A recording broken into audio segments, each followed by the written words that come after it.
We'll get started. We're going to have an invocation and pledges from this meeting.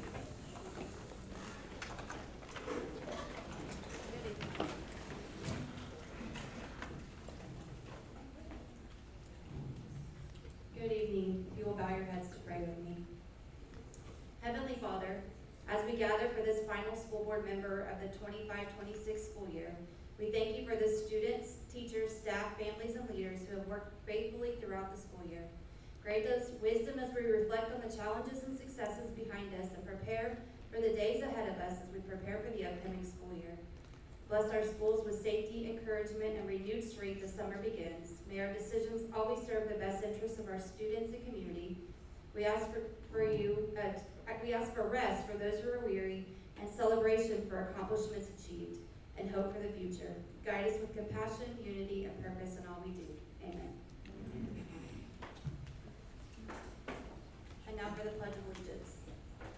I pledge allegiance to the flag of the United States of America and to the republic for which it stands, one nation, under God, indivisible, with liberty and justice for all. And now for the Texas flag. Honor the Texas flag. I pledge allegiance to thee, Texas, one state under God, one and indivisible.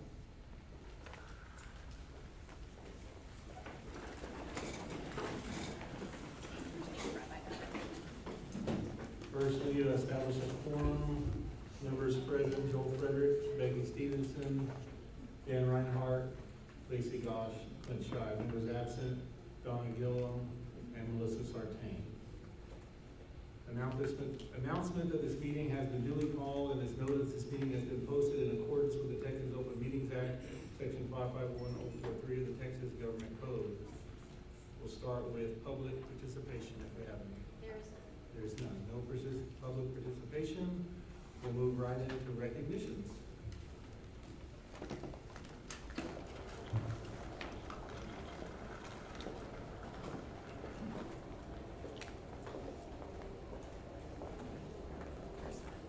Good evening, trustees. I will go slightly out of order on the agenda tonight. That is my mistake. Of course, wanted to say the American Heart Association recognition was done on campus on Friday for Mr. Dylan Rogers, and it was done amongst his peers and his family members, and we had a great celebration for that, and we'll have more on social media for that. But tonight, we're going to begin with celebrating the achievements of our high school academic UIL team. Year after year, our students demonstrate exceptional dedication, intellectual rigor, and competitive spirit that has placed our school among the top in the region. Our calculator applications team and our mathematics team both secured second place at the Regional 4-4A tournament. In science and literacy categories, the spelling team claimed the title of district champions and placed 6th in the region. Individual district champions include Kaylee Henley in spelling, Lola Ninneman in ready writing, Savannah Zapata in copy editing. At the state level, our program is being represented by Mr. John Kehoe in not just one but 3 separate events: mathematics, calculator applications, and number sense. John is not with us tonight because he is competing in Austin as we speak and being supported by our UIL academic coordinator, Mr. Myers.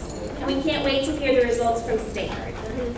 These results are evident in the countless hours practicing and refining their skills, and they have represented our district with the highest level of excellence, portraying the characteristics of the profile of a Navarro graduate. Please join me in congratulating these students for their remarkable achievements in UIL academics. And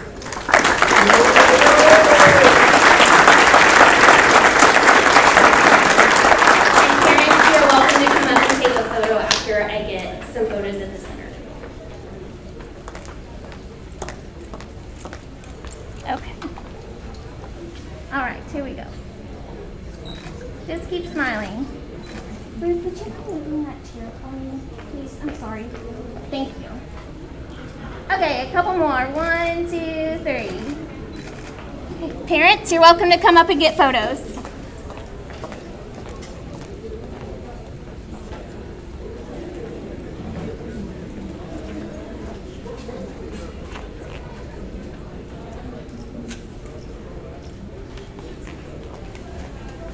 Thank you very much.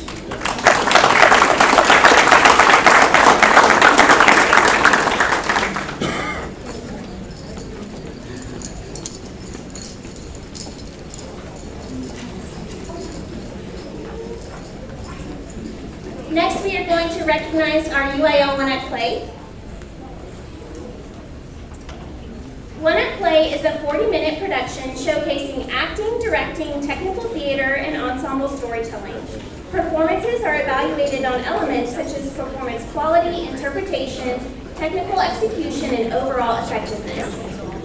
For the first time in 16 years, Navarro High School advanced to the regional level, placing among the top 24 in the state with Theophilus North, an adaptation of Thornton Wilder's first novel, final novel, that follows an adventurous young schoolteacher in 1920s Newport, Rhode Island, as he interferes in the lives of the town's eccentric socialites and servant class to solve their various domestic and personal dilemmas. Within the top 11% of Laureate programs, the company earned individual awards including 6 honorable mention All-Star Cast, 4 All-Star Cast, 2 Outstanding Performer, 3 Outstanding Technician, and 1 Outstanding Technical Crew. Join me in congratulating the cast, crew, and director Carter Ridge and supporting fine arts directors for their collaboration, creativity, and discipline. Their success is proven on the truth, focus, and core belief that I am a part of all I have seen. Congratulations.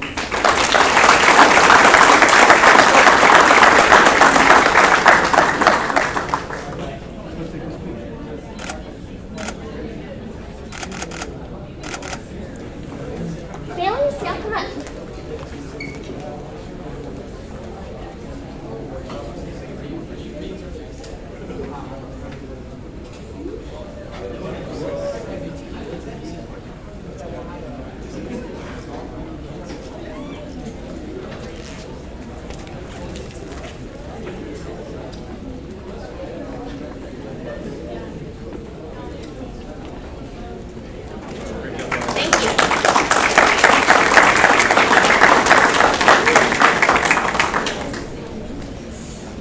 And next we're going to recognize our varsity baseball team.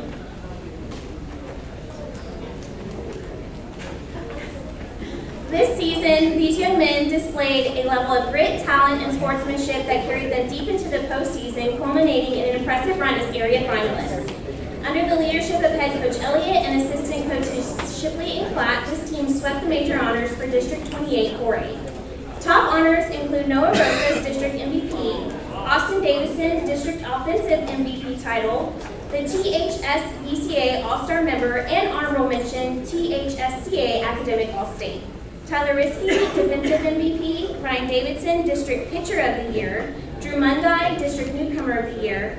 All district first team selections include Bailey Burgess, Emerson Elder, and Ashton Wilkinson. And second team all district honors were awarded to Xavier Calderon, Alex Leckwell, Julie DeLeon, and Chase Norin.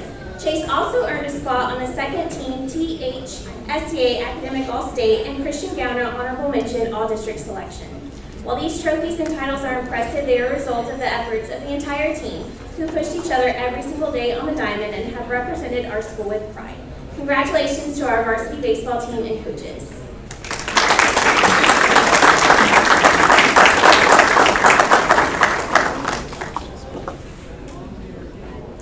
All right. Keep smiling.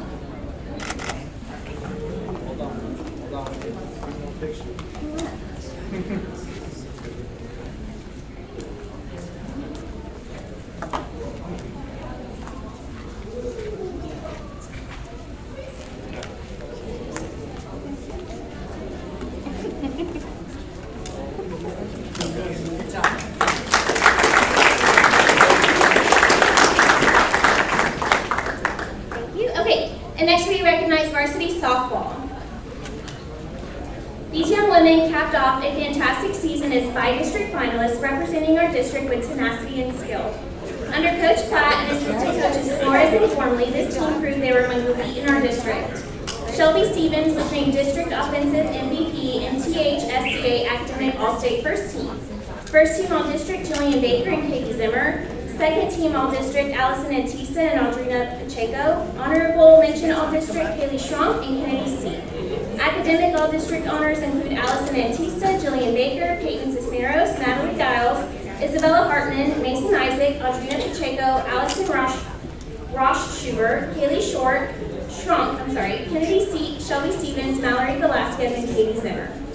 The THSCA Academic All-State Second Team also went to Kennedy Seek and Katie Zimmer, and Academic All-State Honorable Mention to Jillian Baker.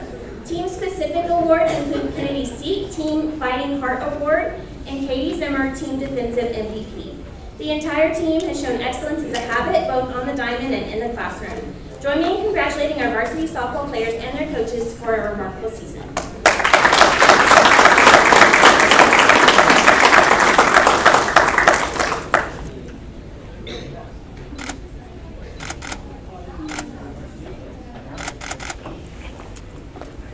Parents, anyone like to please come up?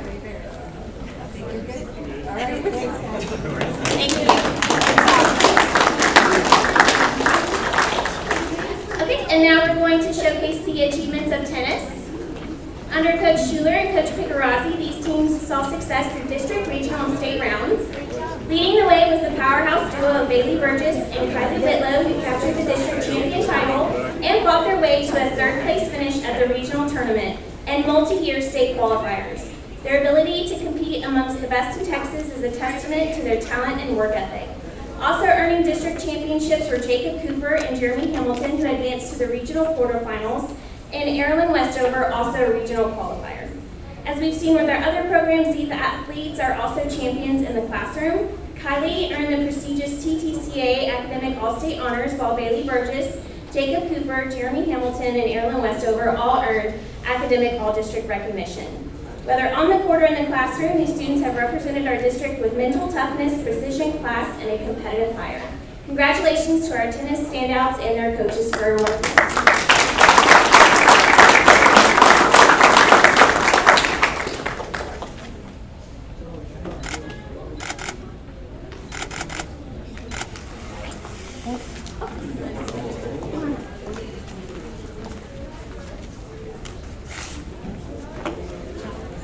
Thank you. And next we have track. Come on in. Our track and field student athletes combined for a third-place district finish with 13 regional qualifiers and 7 new school records. Under Coach Grubb and many supporting coaches, our boys team achieved a milestone not seen in at least 20 years, sending both the 4x100 and 4x200 relay teams to the regional meet.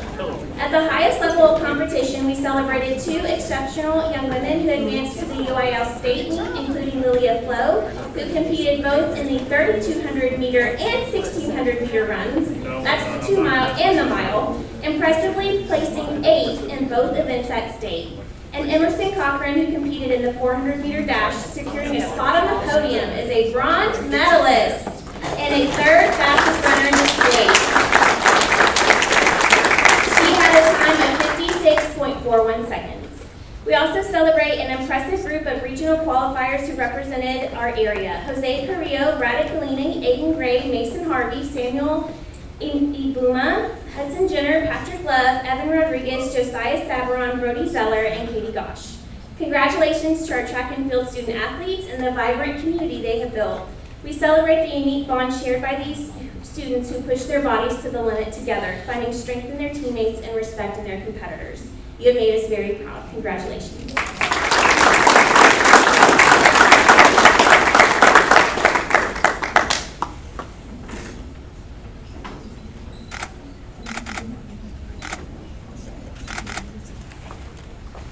Oh, we got a big group. Awesome. Crazy. Come on.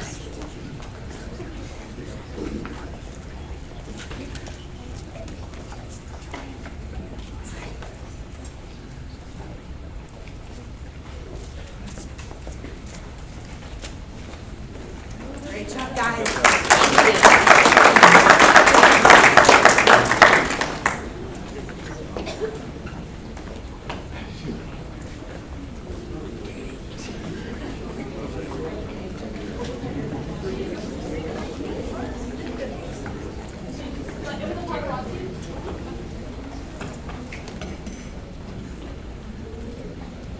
All right, and now we are going to recognize our golf team. Come on up. Tonight we recognize the precision and excellence of our golf student athletes. This season was highlighted by a truly elite performance on the green as Jake Kirk claimed the 4A state silver medal, finishing as the second best golfer in the entire state by a nail-biting 3-hole playoff. In addition to this podium finish, we recognize our regional qualifiers who advanced through a challenging postseason. Landry Wilson, Catherine Gosh, Jaden Montoya, Copeland Katzer, Quinn Stanley, and Evan Rodriguez. Congratulations to our student athletes on a terrific season, and to Coach Navarro for his leadership.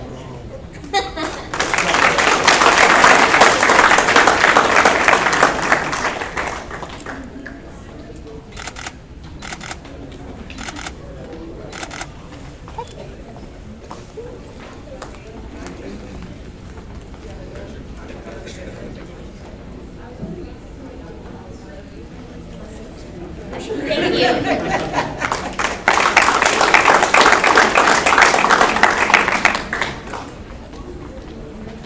Okay, and finally we recognize our FFA program.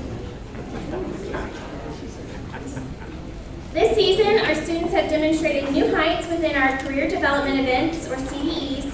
They are rigorous academic and practical disciplines that require critical thinking, complex data analysis, and industry knowledge.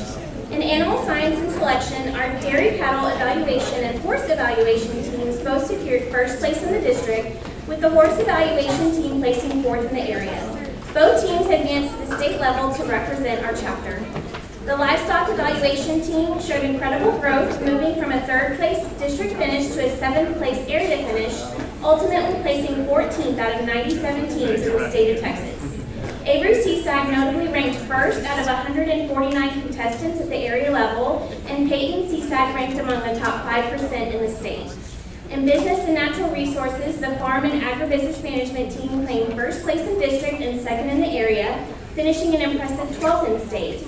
And similarly, our environmental and natural resources team took home the district championship and placed 16th at the state level, proving their mastery of complex competencies like soil evaluation and water quality analysis. In the specialized fields of horticulture and food science, our students continue to shine. The floriculture team fought their way to an 18th place state finish out of 68 teams, with Harley Frost and Sandy Rogers also ranking in the top 5% in state. And our food science team also reached the state level, placing 16th overall, while our plant identification team earned another first place district title for our chapter. These students spend many hours practicing sensory analysis, identifying plant species, calculating agribusiness margins, and learning industry standards and markets. They have not only represented our school and chapter with excellence, but have gained professional skills that will serve them and our community for a lifetime. Please join me in congratulating these hardworking FFA members and their dedicated advisors for a truly blue and gold banner year. Thank you.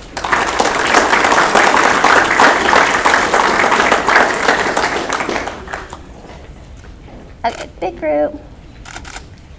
Keep smiling. Okay.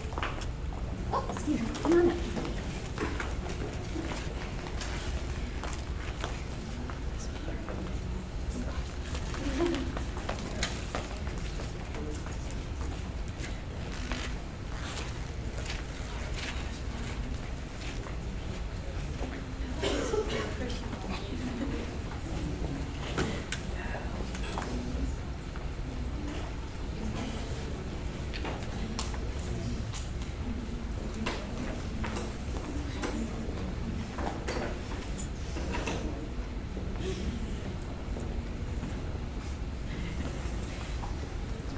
All right, thank you.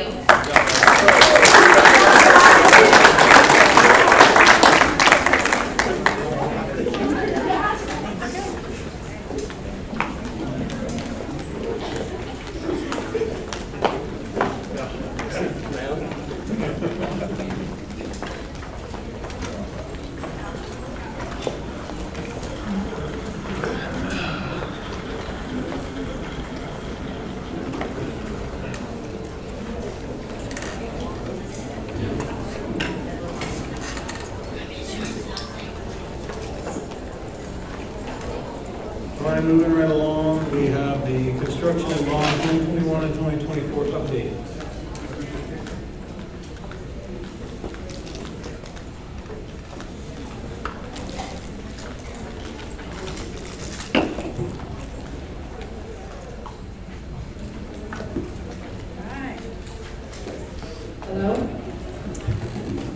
Good evening, Mr. Shai, Dr. Epley, members of the board. I am here to give you an overview. I have to start taking notes now, so bear with me.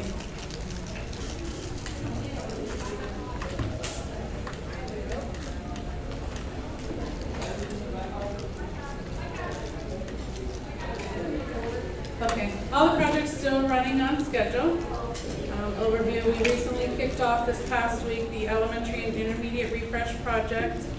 We're going to get started with that June 1st, beginning with the annex, moving through so we can get some classrooms to the elementary school by fall of 27, then we'll continue on with the gym refresh at the annex building, and then through next summer, redoing flooring and some lighting in the main hallways in this building and the current elementary. For athletics overview, we're starting to pour parking lots on the home side.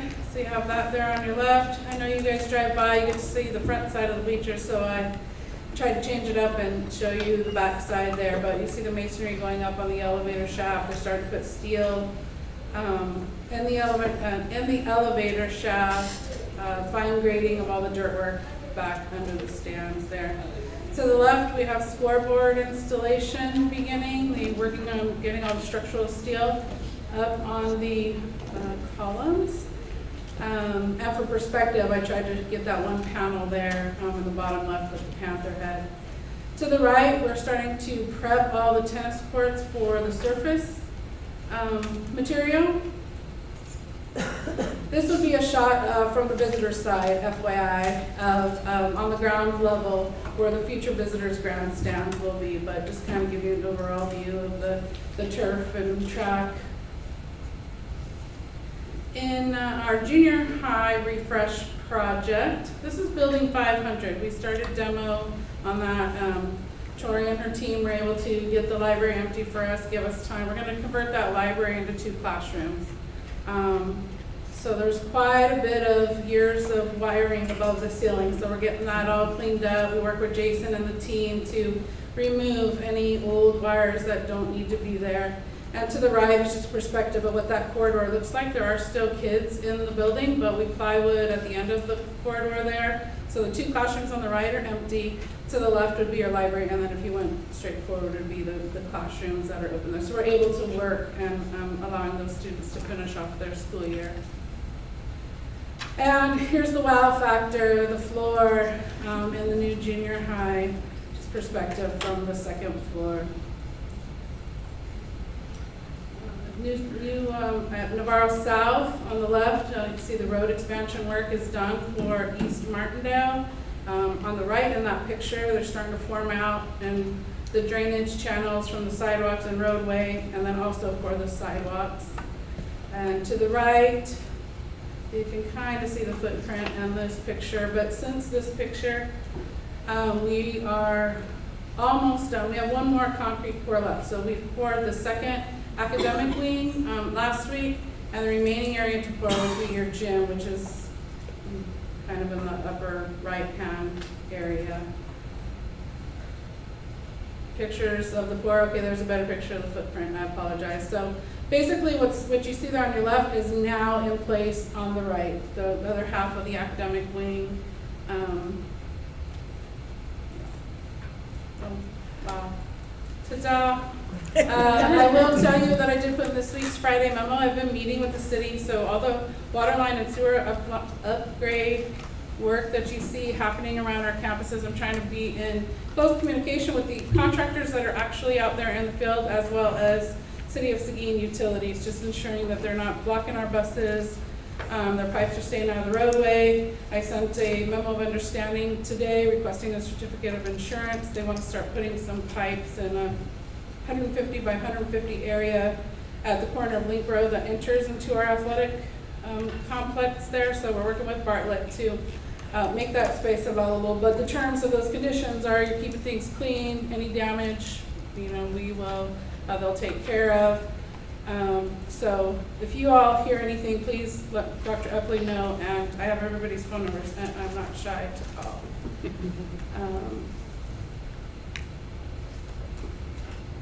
you have any questions? That's all your 2024 projects.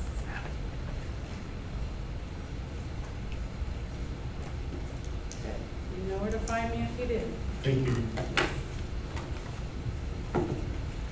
Move right along into our discussion items. We're gonna, move, number A, or letter A, down to the bottom. They're having Londa was having some travel issues, and they're not gonna be here.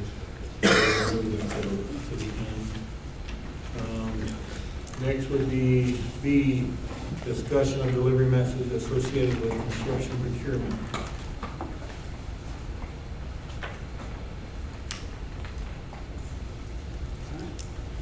Good evening. Let them catch up with the 50 slides that are before me. If we can get to his slide deck. No, that's what they're There doing. we go. So I'll go ahead and start while he's pulling that up.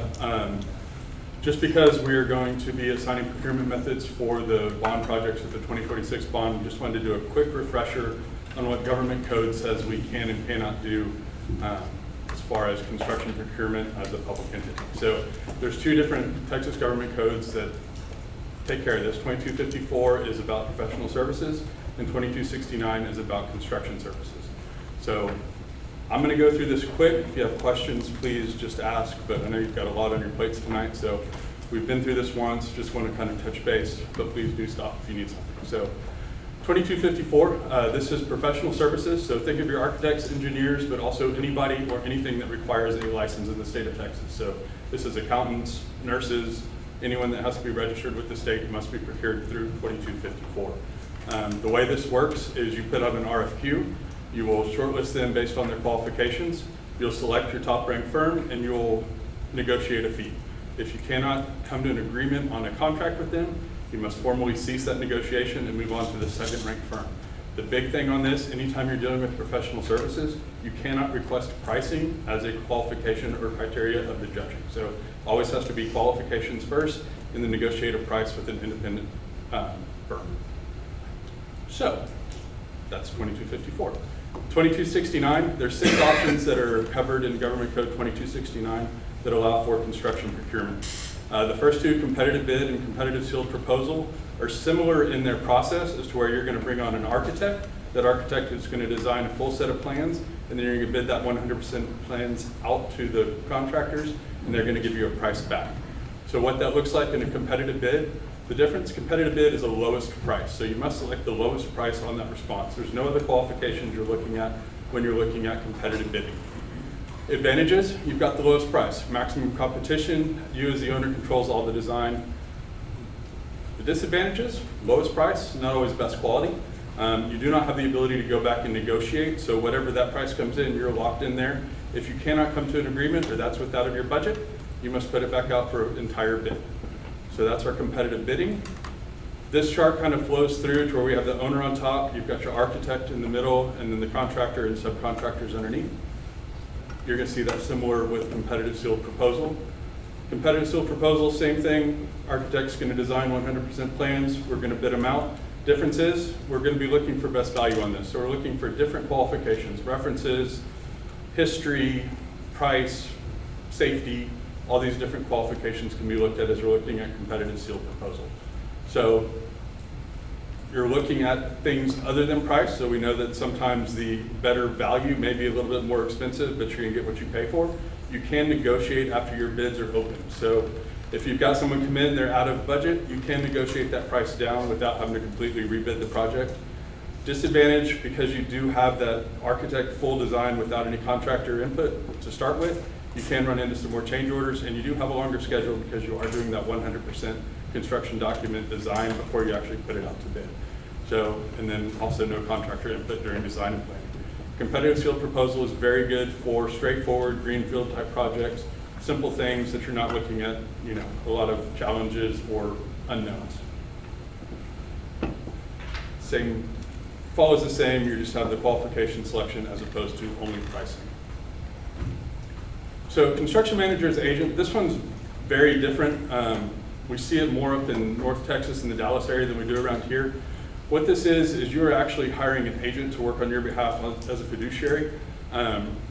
the advantage is you're not hiring a GC, but you as the owner are holding all of the subcontractors with everyone on board. So if you're thinking about a large project, you would think about your procurement and AP and AR invoicing 30 to 50 invoices every month for this project. It's very, it's a lot into it. We don't really do it a lot. You can see from this chart just all the spaghetti that the owner is taking care of, all of the responsibility, all of the liability falls to the owner. So just want you to be aware that that method is out there, but it's not something we see much in this area of Texas. Construction manager at risk is a different method. With this one, there are 2 steps that you can bring them on.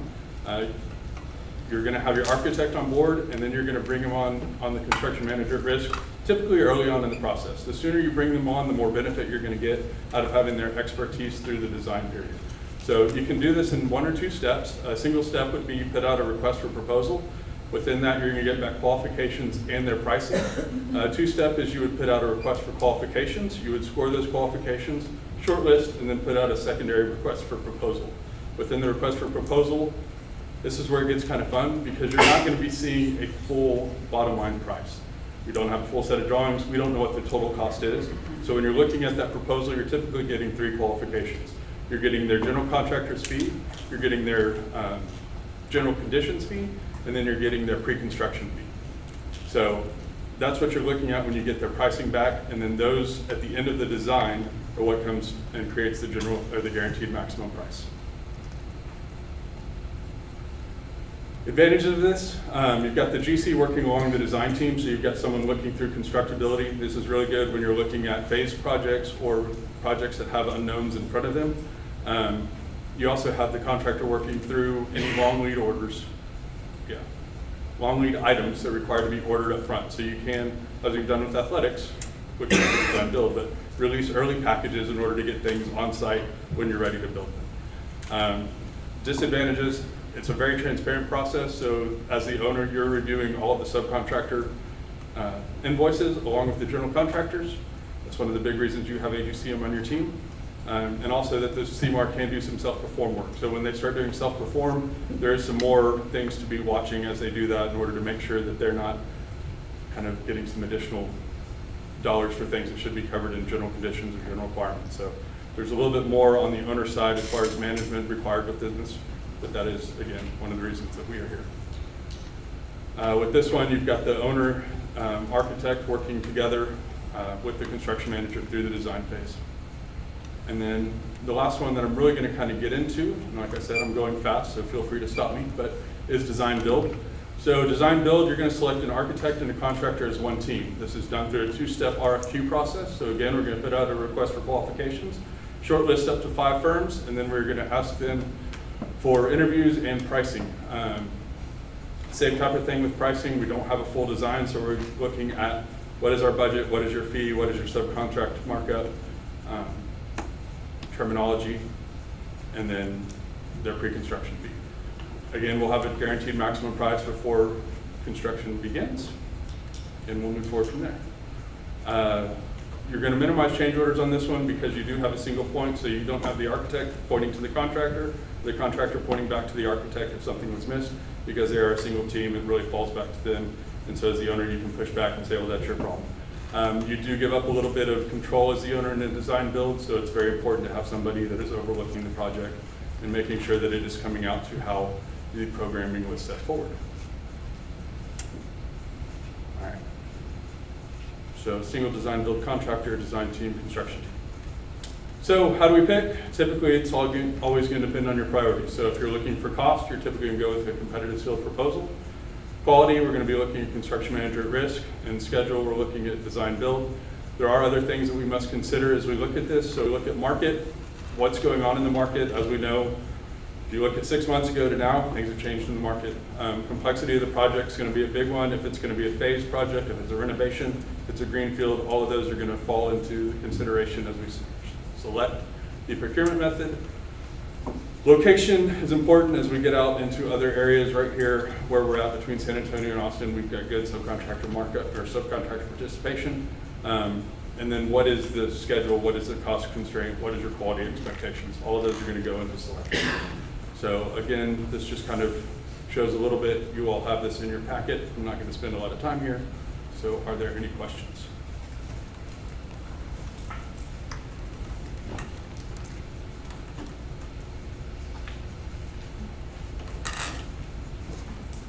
Wonderful to be with y'all again tonight. Thank you, Jared. Thank you. Next up will be the School Health Advisory Council report. Good evening, Vice President Shive, Dr. Evelyn, members of the board. I am going to be providing our SHAC annual report, and that is our School Health Advisory Committee. And I want to give a shout out and thank you to Dan Reinhardt, trustee who served on our SHAC committee this year and participated in every meeting, so thank you for being a part.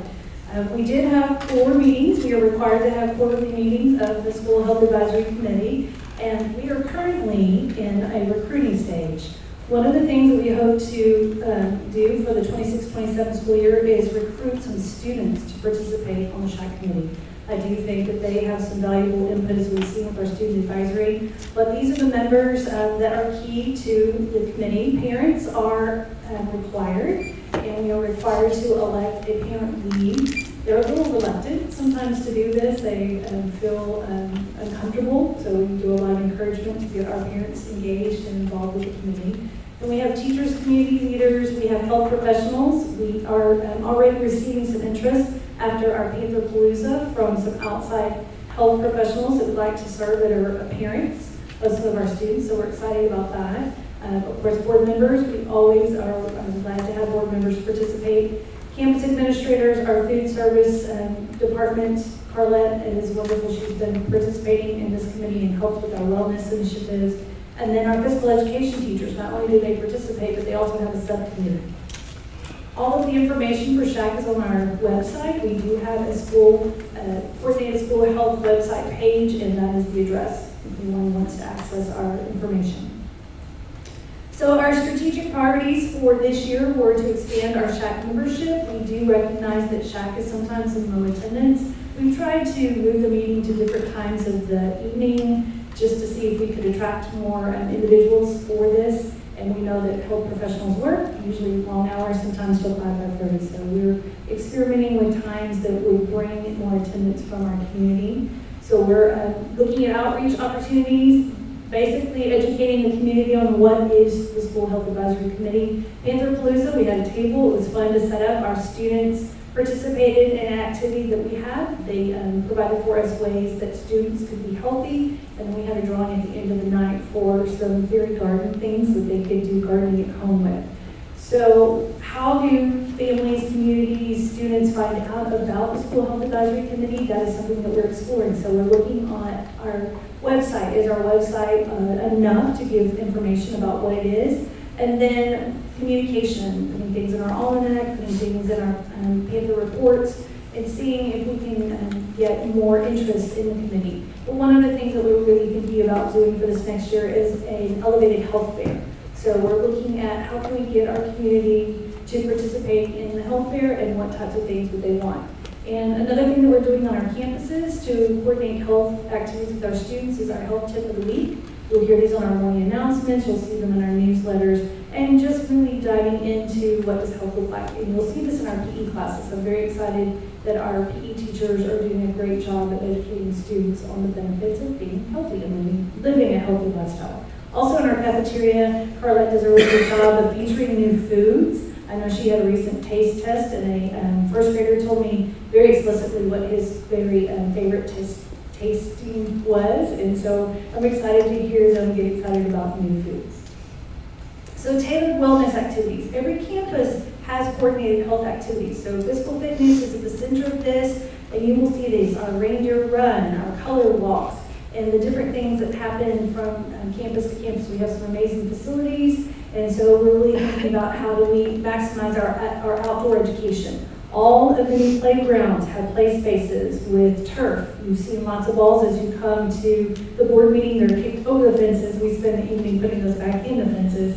And so having a soccer space has been a highlight for the students. And I ask them all the time when we do our Tuesday tours and our walkthroughs, what is their favorite part of the school day? And lunch, of course, is always at the top of that list, but also recess and all the new equipment that has been provided for them. So some of the fun things that we're doing in the nutrition department, adopt a cow, veggie of the month. That's something important too. Students know the importance of their veggies, but we're trying to get them excited about that. And then having monthly lunch themes, I think, has also drawn interest to the students trying new foods in the lunchroom. It's exciting to see them get excited about lunchtime, but also trying new foods. So equipping our students for high-stakes decisions. This is at the center of our mental wellness and our health aid for students who we know have peer pressure. So we spend time talking to our students about big decisions and things that they can do when they are presented with a situation of drug awareness. So we know from the statistics, Shaq has talked about the availability and the ability to disguise drugs. Sometimes students don't necessarily know what some of these drugs are. So just really talking about the harms. One of the number one things that we have a lot of questions about from our students are e-cigarettes. What are the harms of e-cigarettes? Is it really as harmful as people say? And it surprises me that students don't have conversations with their parents about these things. But that is one thing I can tell you that we monitor very closely. As we have students with discipline placements, we always look at this as a concern. And we have lots of preventive measures, including some education with our curriculum programs. The other thing at the center of our students' education is suicide prevention and suicide awareness. These are very sensitive topics and students have lots of questions. We have technology systems in place that will monitor when a student does a suicide search, and we follow up on those very, very quickly and in a timely manner because that is extremely important. So we're looking at what programs we have available for students to submit questions, to ask answers about student health. Specifically on the back of their IDs, they have contact information for suicide prevention and seeking help.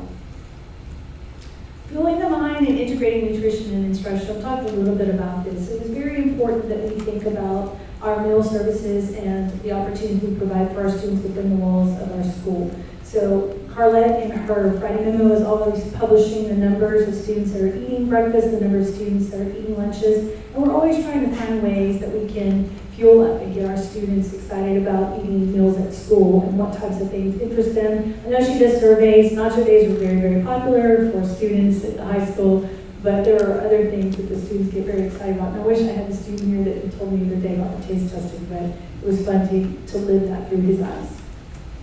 Physical education, character is the core. I love their core values of heart.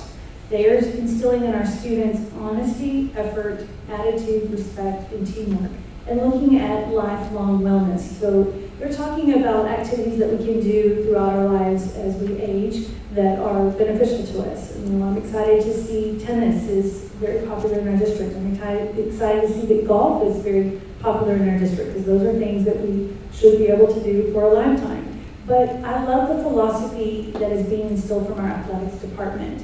And the students and the coaches alike have reported this to me a number of times. They're saying we're not just getting athletes, we're educating good men and women. So I'm excited about looking at the whole picture of our students and using our heart core values in our education and our PE classes from elementary all the way into high school. So our physical fitness assessment, we call it FitnessGram. We do this every year. We have to submit our results to the state.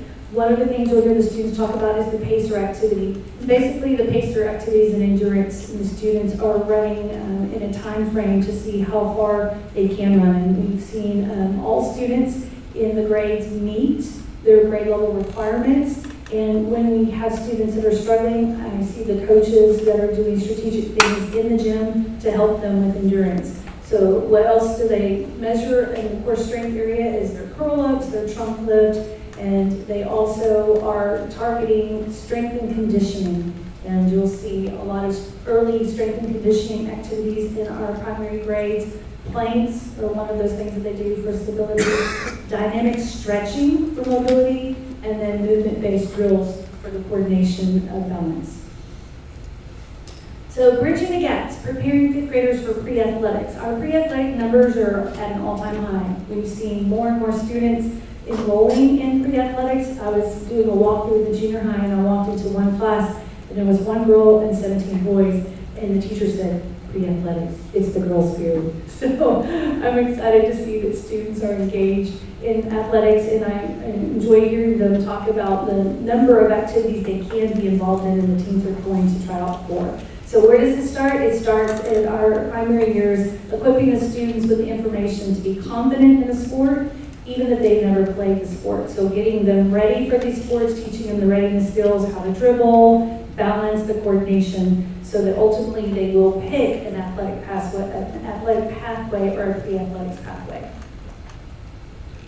So at the Center of Coordinated Health, what do we hope to see? It's enhanced learning. We believe that physical fitness and vitality, teaching safety, mental and emotional resilience, and nutritional information will help maximize our academic performance, ultimately increasing students' participation in the school and beyond the classroom.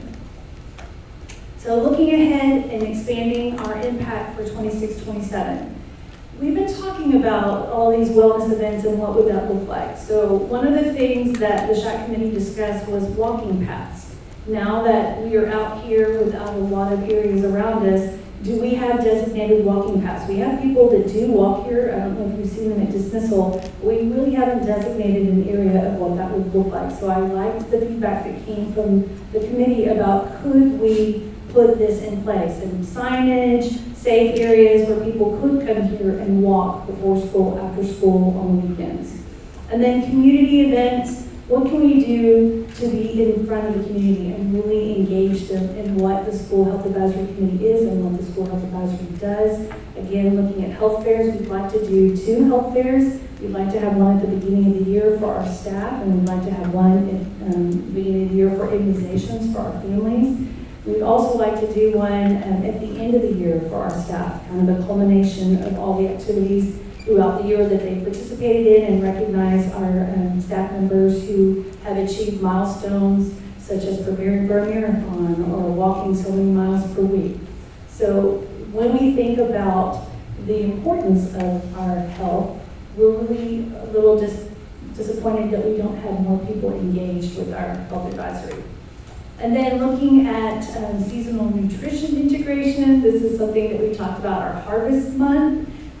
We had a coach that said, hey, when I grew up, there was this milk competition. That after every athletic event, kids would drink milk. So I was like, that's interesting. So that's definitely something that came to mind as part of our conversation, and looking at some of the things that we could do to get people excited about making healthy choices. So, through fitness, character, and pride, our students continue to grow, lead, and represent what it truly means to be a Panther. So, from our SHAC committee, we're focusing on being healthy, being safe, being challenged, being supported, and ultimately being engaged. I also shared a written report to go along with the slides that we just discussed. If you have any questions about the information in the report or any questions about the presentation, I'd be glad to address those. Any questions? Thank you. Thank you again. Next, we will have the Technology Committee and AI Administrative Regulations Review.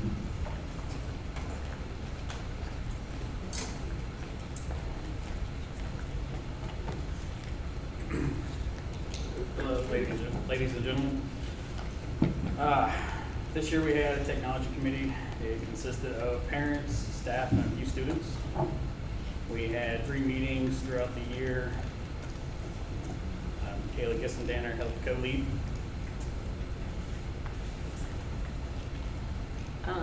Good evening. So for our first meeting, we really wanted to build a foundation in the committee, so we provided a full and transparent overview of all the technology tools that are available to our students.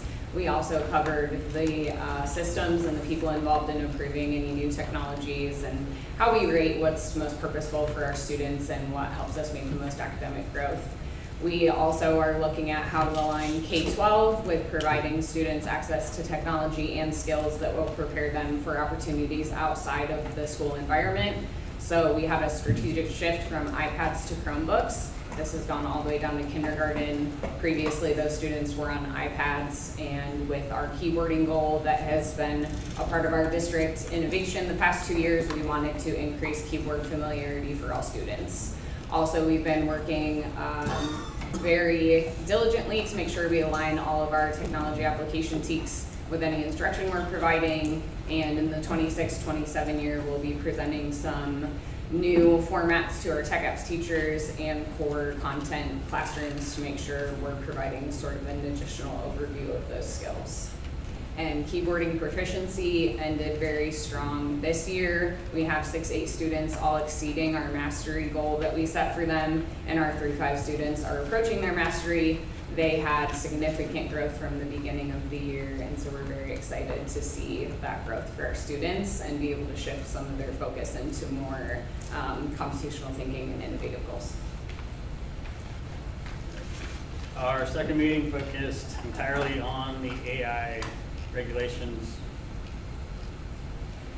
AI is meant to be an enhancement, not a replacement. We're using it to enhance staff and student capabilities, not replace critical thinking. We want to make sure that's pretty clear. Any tools we look at, we want to make sure it adheres to, FERPA, HIPAA, strict data security. We review all this before we approve any tools. Here's a list of the currently approved tools for students. It's pretty much Adobe Express, Canva, and CurryPod. Staff have a little bit more expanded tools with Gemini, which is through Google, Magic Tool AI, and Notebook LM, also through Google. We want to focus on age-appropriate access. Students under 14 require direct supervision and parental consent. Students 14 and older have a little bit more leeway within the tools. Academic integrity, we want to make sure students are clear that it's used to assist them, not actually do the assignment for them. So they still need to learn and show work. Plagiarism won't be tolerated. Students are taught to evaluate tools and watch out for bias, hallucinations.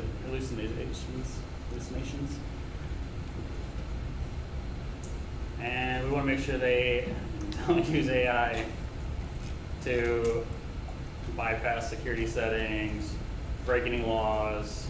It's very clear that new state bills that address deepfakes,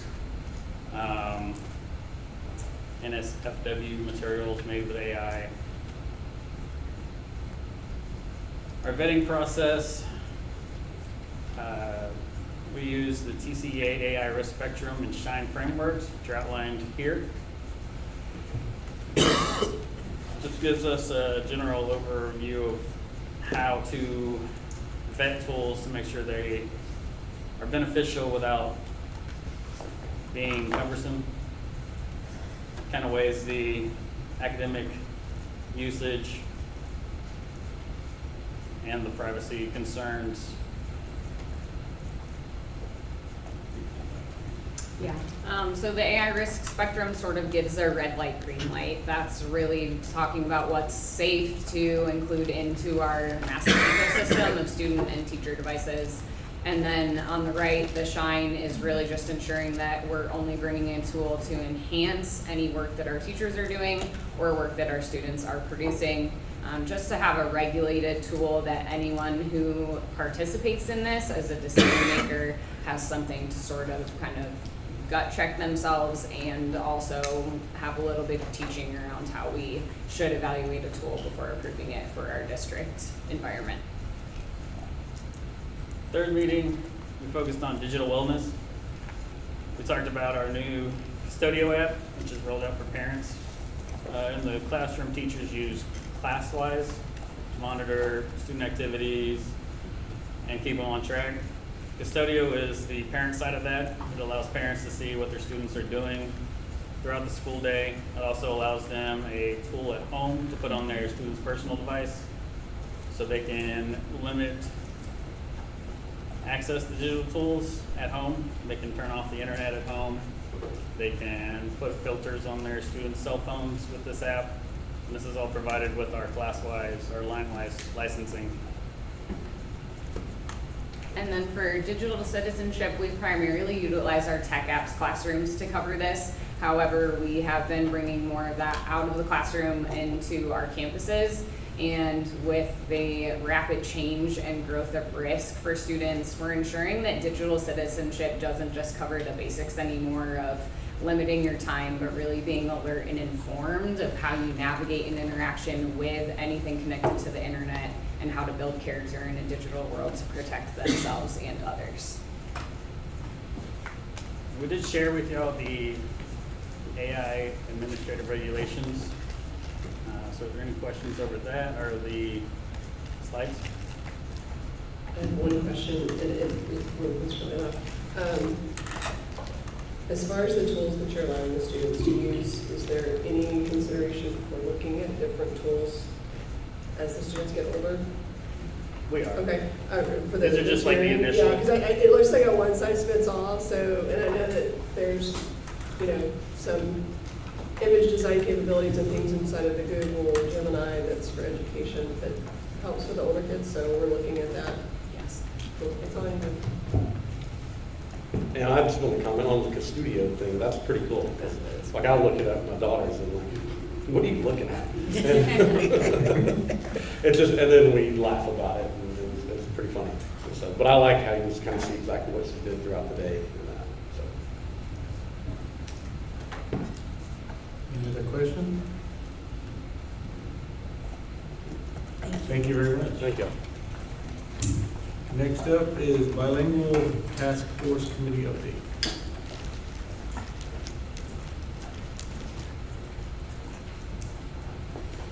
Good evening again. I'm joined by some wonderful teammates behind me. Haley Arliss, our ESL instructional specialist for pre-K5, and Letty Miller, been in our district for more than 10 years. She's our ESL instructional specialist for 6 through 12. And we have been monitoring our enrollment and specifically our students that are identified as emergent bilinguals. So we formed a task force this year. Dr. Kaufman served on the task force with us. So the team of 4 are here tonight. And we wanted to give you an update on where we are. The board's been very supportive in giving us approval for our exemption. And we keep hitting that rule of 20. So I'm going to talk a little bit about where we are, where we're going, and what the evolution of our bilingual program will look like. So we formed this bilingual task force to give community input and feedback on what they were looking for in a bilingual program. So we met with them 4 separate times, and we talked to them a little bit about the program model and the program options. All of this centered around our profile of a graduate, and what we want our students to leave Navarro ISD with as far as academic skills and opportunities. So as our program continues to grow, we closely monitor our enrollment. This year we did an exemption for bilingual program because our first grade hit that rule of 20.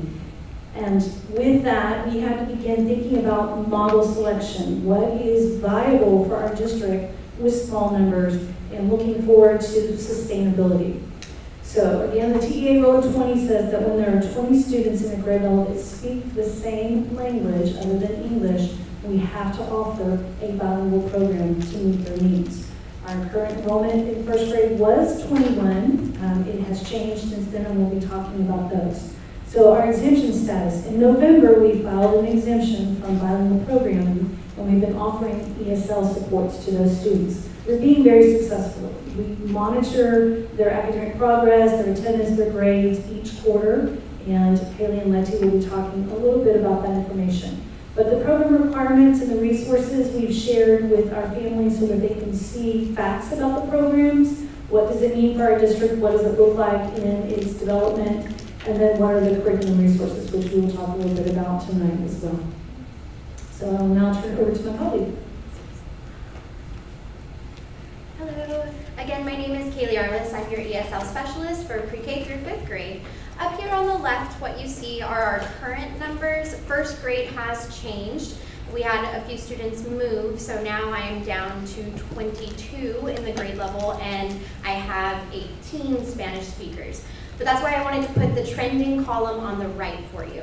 So since I started here in 23-24, we have had around the same numbers enrolling new to Navarro ISD every year. So I think this is where we will land if those trends stay the usual for this upcoming school year. So I think we are going to have at least 3 grade levels with at least 19 or more than 20, which would put us at that rule of 20 for more than 1 grade level. So we're always constantly hovering around that 20. So I'm very excited to bring this program here. And then we wanted you to know about the mobility. This is actually really cool. The small districts have this as an advantage here. Majority of our students that started here in pre-K stay with us until 5th grade, which further proves more of that program selection that we're going to talk about in a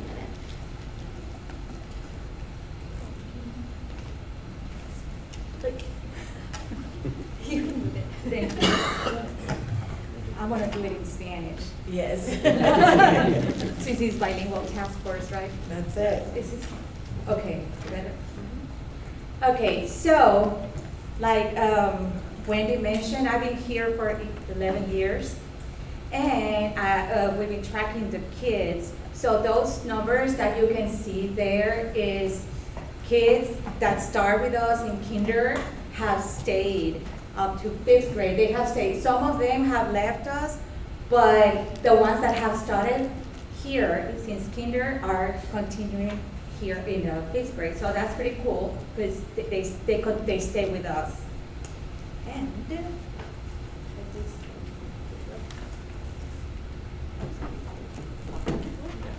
okay, now the Spanish one. No, just kidding. So we decided as the task force, bilingual task force committee, on the dual language one-way model, which means it's emergent bilingual whose primary language is Spanish. Those are the students that will benefit from this model. And also for each student, we get $311 in ADA funding.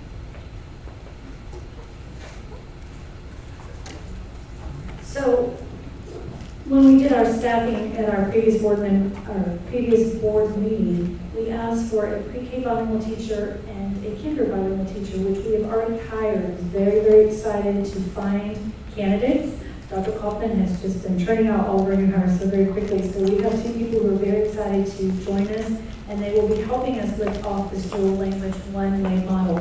We're starting with the one-way model because of our low numbers and really trying to build foundational skills for these students. Our goal is to develop biliteracy for them, and in a one-language class, they can focus on those language development skills. We have all the resources already purchased. When you approved our Blue Bonnet for RLA, it already has an SLRA, it already has a Spanish language component. Our STEM Scopes Math already has Spanish component, and then our McGraw-Hill Products for Science already have the Spanish component, as well as our Social Studies Weekly. So we have already invested in those products when we did our transition plan to our new curriculum materials. And as Letty mentioned, we will receive, because we are now identifying our bilingual program, we will receive an additional $311 per student in funding for our district, which will help offset the cost. Now, I know this is not going to cover all the expenses that we have, but the good thing is the curriculum and instruction materials are state approved, so we have a bucket of money from the state in IMRA, Instruction Materials Review, that allows us to pay for the instruction materials that does not come from our local dollars. So I'm very excited about this program. I'm very excited that we were able to find bilingual candidates. We are providing for them a stipend because they will be learning curriculum in both languages. So we will not have to apply for an exception for the 26-27 school year, and hopefully with our ESL practices, we won't have to apply for a waiver either. An ESL waiver is if we have identified emergent bilingual students in an ESL program, which would be 2nd grade through high school, we don't have an ESL certified teacher. But Dr. Kaufman has been working with our new hires to talk with them about the value and the importance of getting that ESL certification. But we also provide in-house training for free for the teachers to go and get their ESL certification. And then once they get certified, we reimburse them the cost of the exam. So that is something that the district has practiced for a very, very long time. So the curriculum planning, I shared on the slide what we're going to be using for our products. For our pre-K, we have Broad Street, again, it is in Spanish for our students. For RLA, this is the Bluebonnet product, sorry, I do know I'm working on that. And then again, we talked about McGraw-Hill for science, Social Studies Weekly for social studies, STEM studies for math. Then we have another program that we've been using very successfully, which is Pebble Go. And the Pebble Go product has a library of resources. One of the things that we are working on to embrace this program is our library collection. We have limited bilingual books in our library, so I'm working with our librarians, and you'll see those as you approve all of the books that we purchase. You'll see those moving forward. So that concludes the information about the bilingual program update. Do you have any specific questions that you would like for me to address, or any information you would like more about the program? Question? Thank you very much. Thank you. I'm super excited, and I appreciate the board's support as we get this program lifted off the ground. Moving on, next is the 26-27 budget calendar timeline.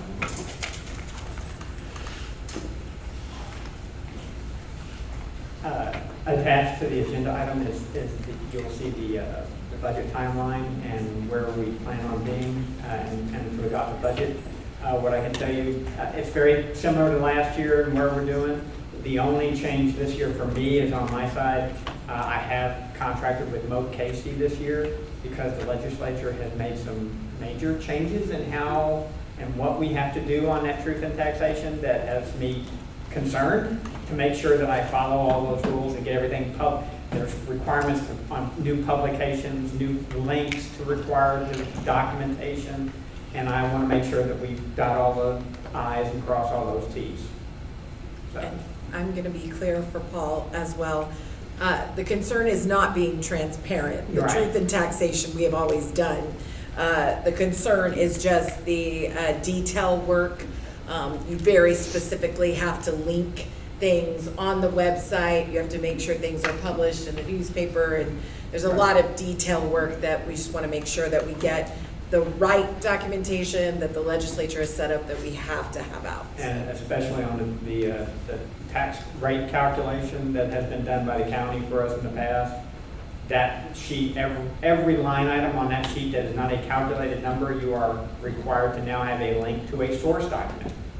Of course, I have questions about what they're going to consider as a source document for some of those items on there, and what we're going to have to link to, and that's one of the reasons I want to make sure that to maintain the transparency we have had in the past, that we follow all those rules and get those links done correctly.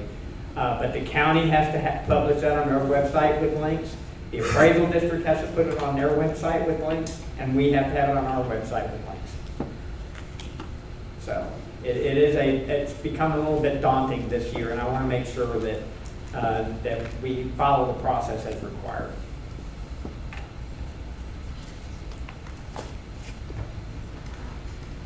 Any questions?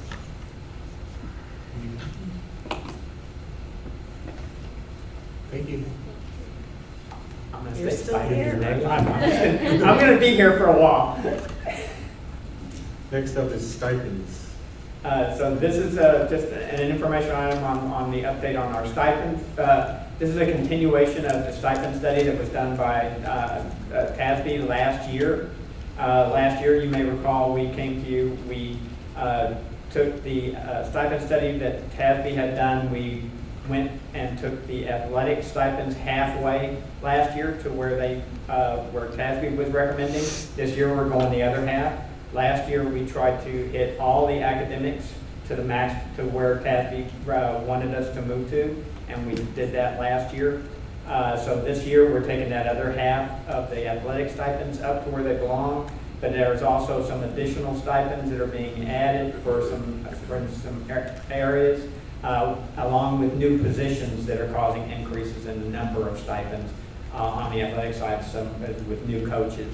So that is where all those changes are. They will be built into the budget as it's brought forward. Any questions?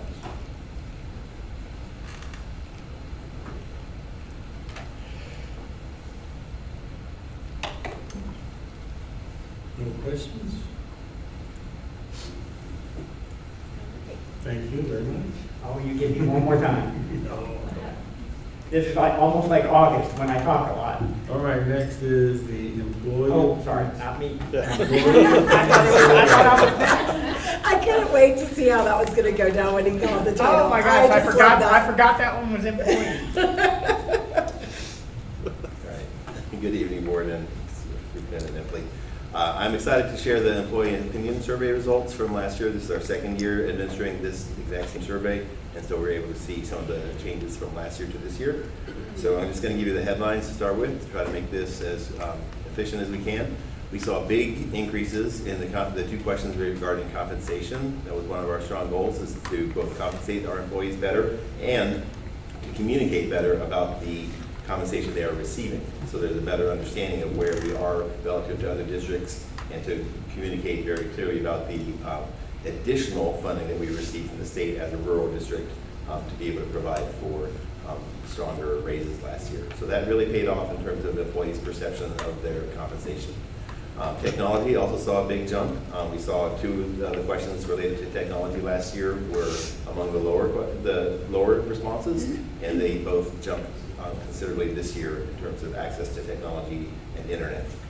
We also saw some big jumps with discipline. There are two questions related to discipline and student behavior, and both of those saw large jumps as well. And then finally we saw a good jump on the perception of clean campuses and having them properly served. We continue to show great strength in 4 areas that were in those like 90% areas. So the whole category of job satisfaction, people are very proud to work in Navarro ISD. They're very happy to be part of this community. There's real appreciation for people's colleagues professionally. So being part of a team and recognizing the value of being on the teams that they're on is huge. The communication for the district, all the work that you see that Chelsea and Dr. Epley do to really communicate what is happening. The specific aspect of that, sharing what's going on, is incredibly strong in our survey. And finally, the safety. People feel safe in our schools, which is so essential, that people don't come to work afraid of their own safety for whatever reasons. So those were the headlines. The other headline at the bottom there is the impacts of campus leadership changes. So you know that when you have a change in campus leadership, that you're going to see changes in survey results, in people's perception. There's going to be some impact either way in that area. So I just want to highlight that you're going to see some significant movement in some of those leadership categories, and a lot of that can be attributed to both the leadership changes made at the high school level, the additional assistant principal positions at high school and junior high, and also the secondary academic dean at high school, and then the replacement of principal at elementary. So just wanted to put that in perspective. And we know we're going to see that, and then we're going to look for year 2 and see where that trend is going once everyone gets to know each other and the dust settles. So that's the headline. I could stop there, but I'm just going to zip through these other slides for you. I'm not going to spend a lot of time on each one, but I did want to give you as good a summary as I could of this data, because it is a very lengthy, thick packet of data.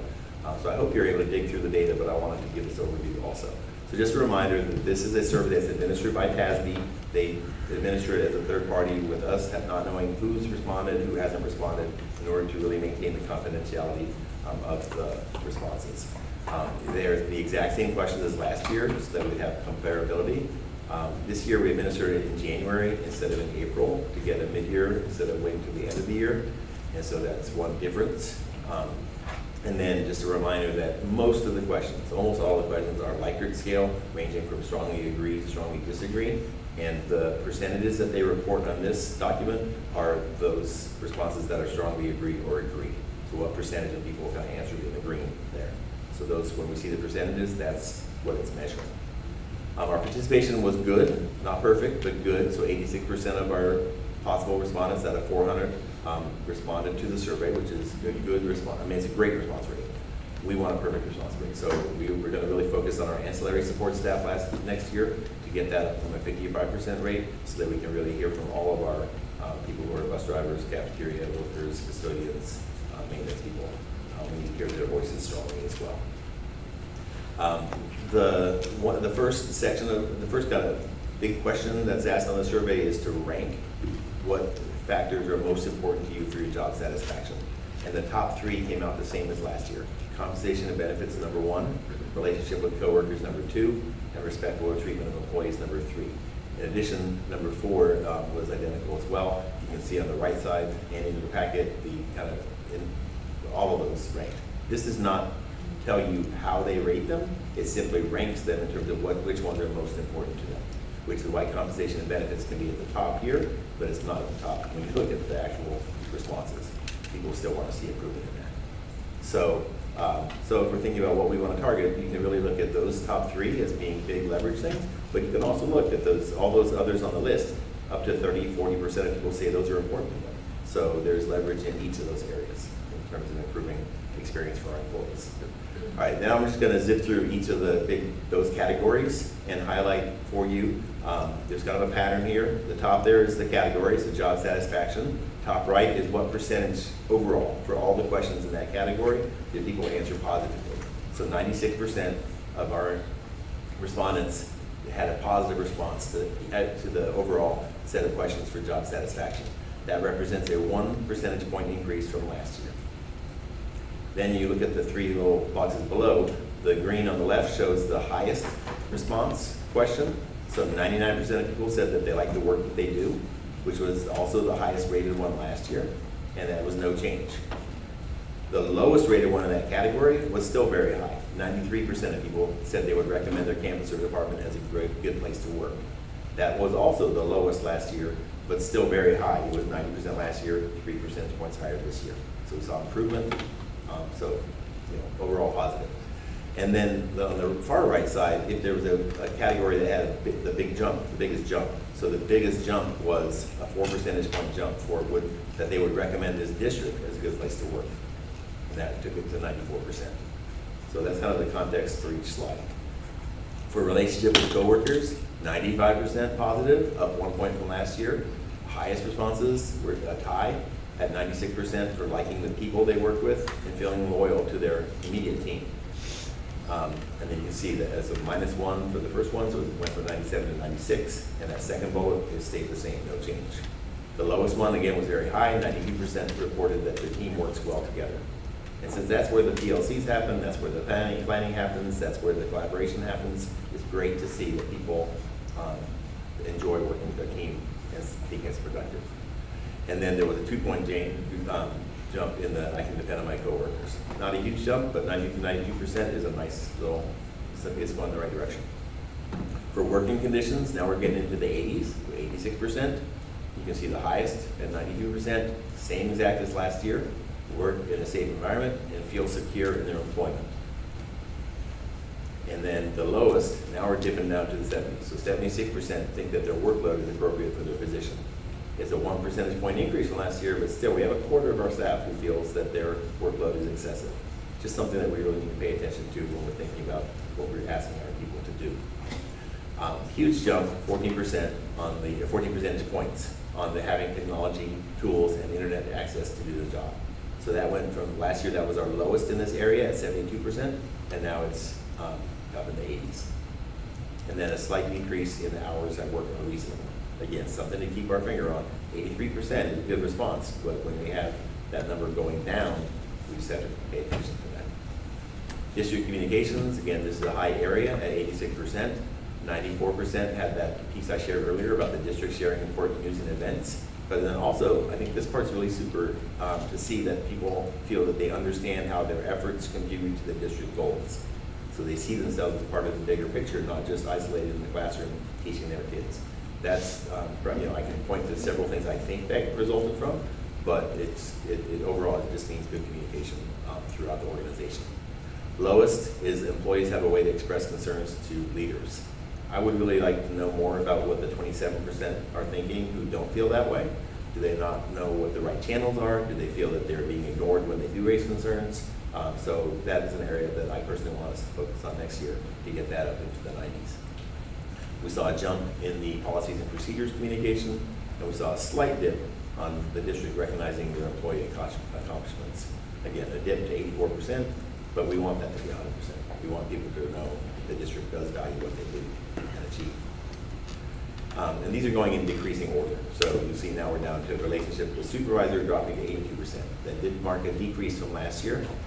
You can see the high of supervisor allowing decisions within the scope of authority. It's nice. That's kind of the anti-micromanaging question. And then you see a lower in the 64% feeling that they received recognition or praise within the last 2 weeks from the supervisor. That has been an interesting conversation just around, is that an appropriate expectation? And I think it is. I think it's really, there are a variety of ways to show recognition that don't necessarily require a plaque or a big to-do. It can be a post-it note when you visit the classroom. If people are perceiving those to be a recognition of something they did, just a pat on the back in the hallway, a short comment when they see them, that's an area that I think we can try to be more systematic in helping all of our supervisors to help people feel that way. This is where you start to see some of the differences across campuses. So the -9 on trusted supervisor was not universal across all our campuses, and so that's an area that we are, we know that each of our leaders is working in their own world to build those relationships and to have a strong team support in their schools. Campus environment, down to 81% now. This was a dip from last year, but that also includes this piece around campus principal question dropping 9%, and the principal's effectiveness dropping 11% on average. So these are again areas, I'm not too concerned about those. I think that we're seeing we're seeing a bump in the road, but we'll keep an eye on that next year. And I know each of the principals will be looking to raise their numbers in all these areas as well. And we see the clean and properly maintained. District leadership, now we're at 80%.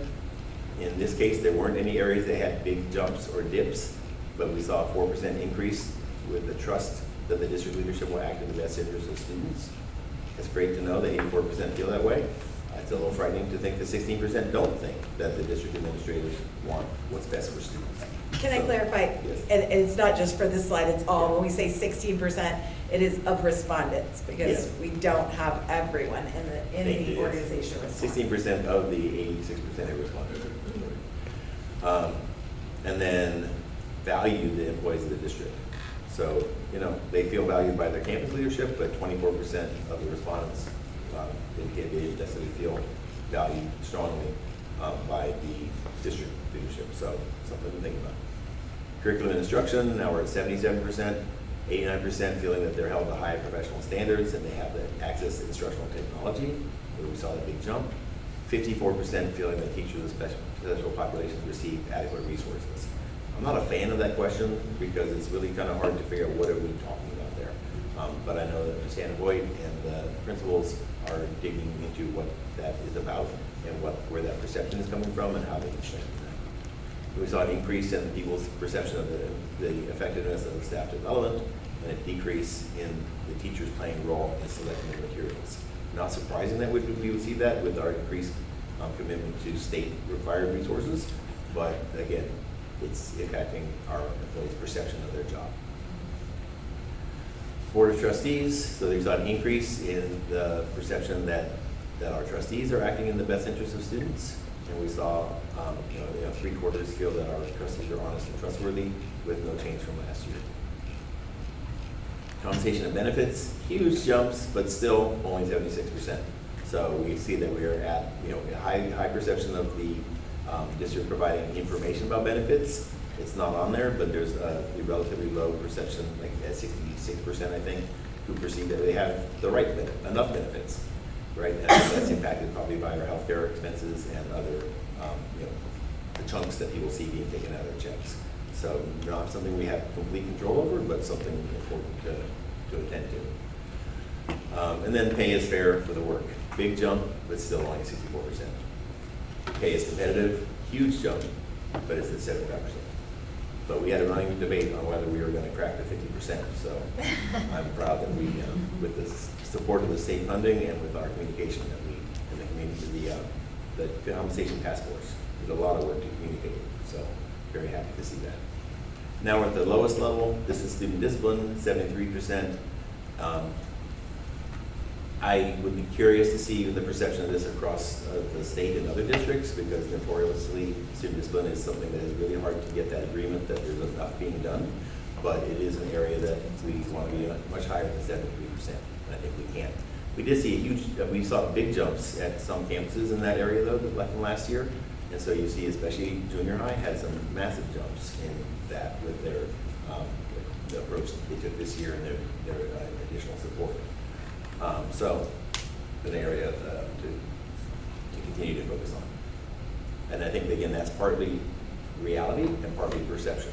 Like, we have to continue to support people with discipline, but we also have to continue to communicate better about the support that's being provided.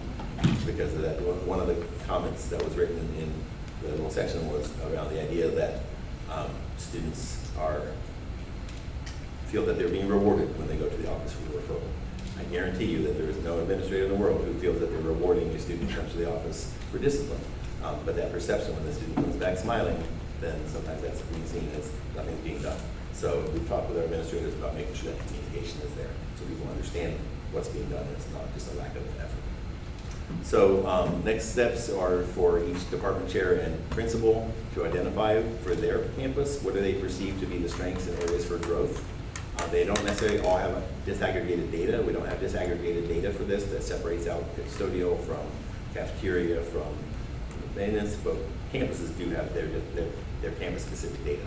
But identify which areas we want to focus on this year, dig more deeply into why did people answer the way they did, and then set goals and incorporate those strategies into their improvement plans. Any questions or comments? Any questions? Yeah. So I saw the breakout that it's 4 categories, and it's scored as if it's a positive response, if it's answered these 2 ways, negative response. That's pretty much how you got the score. Do y'all get the data inside of that? We don't, and that's one of the limitations of working with TASB, is their approach is very much to control the data to keep it confidential. Because I think it would help out your goals a lot if you knew if you had more strongly agrees than agrees, or more disagrees and strongly disagrees. Yeah. I think that would help out understanding it a lot better. I agree. I think it's always helpful to be able to dig deeper to see what does this look like. Or if there's another choice in the middle, like everything's still the same, it's okay. You know? Yeah. I don't want to disagree. I can't really agree. You know what I mean? Yeah, that's a strategic choice. Yeah.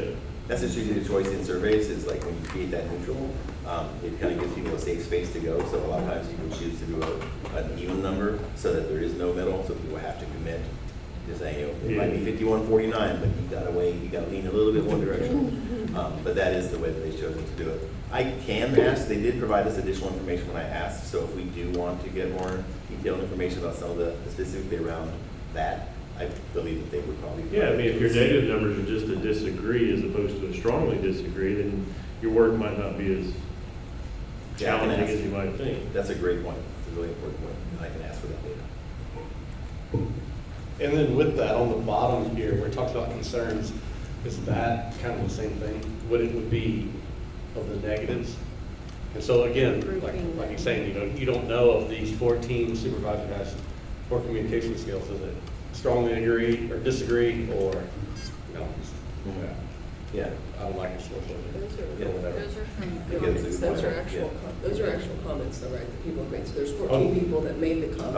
Oh, those are comments. Correct. Yes, those are comments. So there's Yeah. 14 people that said that particular comment, and then like the number on the side is the number of people that made that same comment, correct? Yes, thank you. I did. Or they could, Yeah, when you're at the last several pages, those are specific comments. They don't quote the comments. Again, this is a difference of opinion I have with them. I would rather see the quoted comments and make sure people understand that we're going to see the quoted comments, but they choose to just summarize them for us and categorize them so that to protect the confidentiality.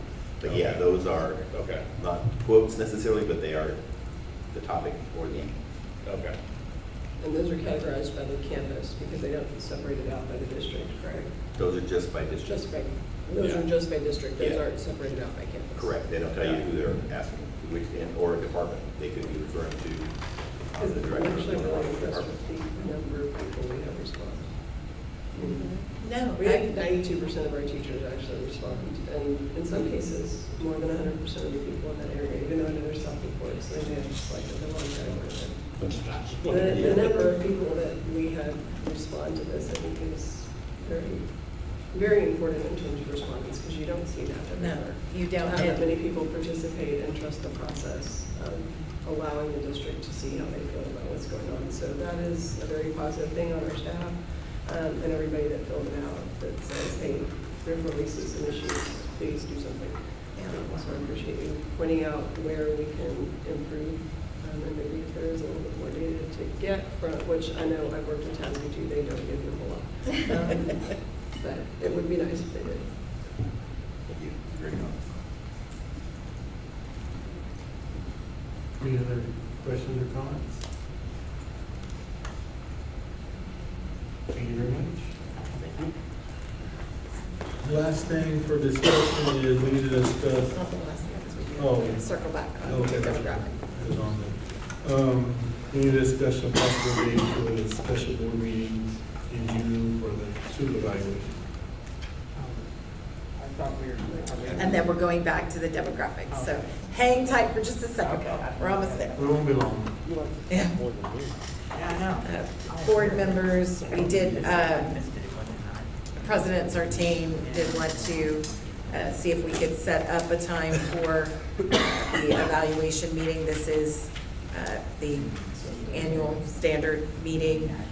Just to be clear, she specifically wanted to make sure we did that in open session so everyone would know at home, this is the standard evaluation timeline. So we do have the docs being prepared for the evaluation to go back over our goals, and I did want to mention that related to our last survey. I do think that the piece about I know how my work aligns with the goals is really a testament to the work that the board did in establishing open goals that we're able to speak to our teachers and our staff about. So I think that helps to know that clearly. We're gathering all of that documentation to be able to very clearly with each goal say, did we meet it, did we not meet it, what's the percentages, what's the outcome, and what are next steps, because then the next piece will be developing future goals. Those documents are due on the 1st. That is also the same time that our docs are due for the regular June meeting on the 15th.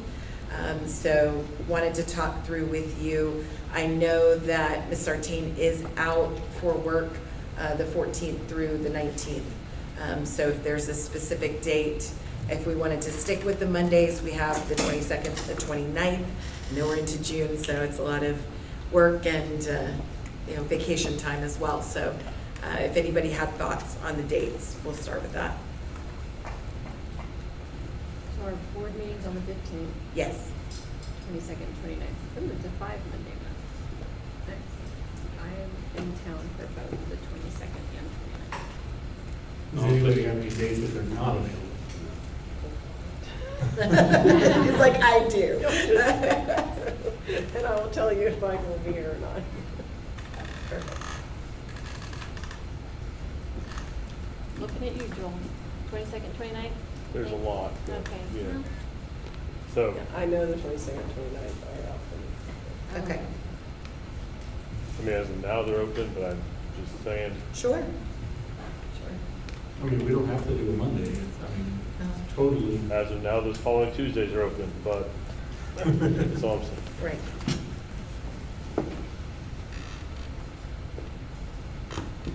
They're both fine for me. Yeah. You said they're not for you, 22nd or the 29th? Both of those are already booked for me, but I might be able to. What about the I can 20th? work on and see, I mean, Is if it one of those that dates whole is week, selected, or I is can it work. like? if we The Wednesday, 22nd through the Tuesday? 25th is gonna be a hard week for me, but either Monday, I can try to work around. I can try to work around a few things there. If we set the date, there's plenty of time for me to try to do some things, to move some things Do we around. have any dates from Donna? I didn't. Maybe 24th, my birthday. I was just making. We're gonna celebrate, right? Yeah, I was we're just gonna making have brownies. cake. I'm good with cake and the evaluation. That's good. So the 29th, I said it was shoot for the throw 29th. that out there. And then 29th, 6 o'clock, we'll throw it out, and confirm with, Donna and, Melissa, and then see if we need to adjust from there. Does that work for you, Doctor? Works for me. And I appreciate the flexibility, and we do understand if something comes up. I did want to make sure everybody knew, my request of continuing with one-on-one after everything is submitted, just to make sure I have the time with everyone to hear thoughts or questions would still be established. So if that becomes an issue for getting everybody on board, that is still the plan. Okay. Okay, so the last thing would be, our discussion would be the demographic housing report. Now, you're back. Now I'm back. Is the latest addition to the Zonda? He is, I think. I've taken on a whole new profession. No consideration of this as retirement options for you, Paul. But I do want to thank Paul for stepping in. For those of you who are listening at home, we did meet with the Zonda representative, Hudson, who has presented with us before, but he called us this afternoon to let us know he had a transportation complication. So Paul and I will be tag teaming on the presentation. He did present to us earlier, and so we have gone through all of this data, and if we need to bring him back, we can. So I will try to go through it as quickly as I can. Sometimes you're going to see some information. There's more detail behind it that I will get to in a little more detail on the next slide. So see if I can remember how to do this. This is just information on Zonda, and we have been using them for several years. They've done a very good job, and they're one of the top ones in the state. So economic conditions nationally, again, it's going to be tough to predict what's going to occur. Unemployment in Texas is running lower than the national average, and a little later we'll talk about local. But the economy is going well. We just need to watch what's going to occur as world events affect oil prices and our interest rates. Local economic conditions, again, Guadalupe County has consistently had a lower unemployment rate than San Antonio and in general, and that continues to hold true now. So that is a continuing factor, as we have seen from year to year as we've gone through these. National market, the important thing to notice, I think, in here is just that the housing starts are pretty much lining up with the closings. So, and over the pandemic, you see where we had those wide swings.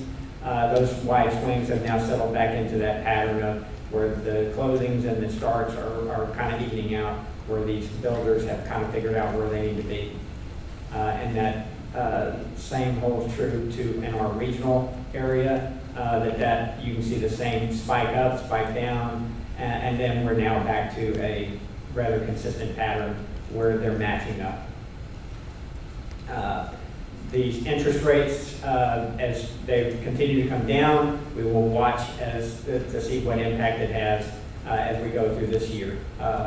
Just today I read something that, depending on what happens, the new Fed chairman is already going to have, even though he was hired specifically to lower interest rates, he's going to have a decision on whether or not he's going to have to bring them up a little bit. So that'll be interesting to see what happens there.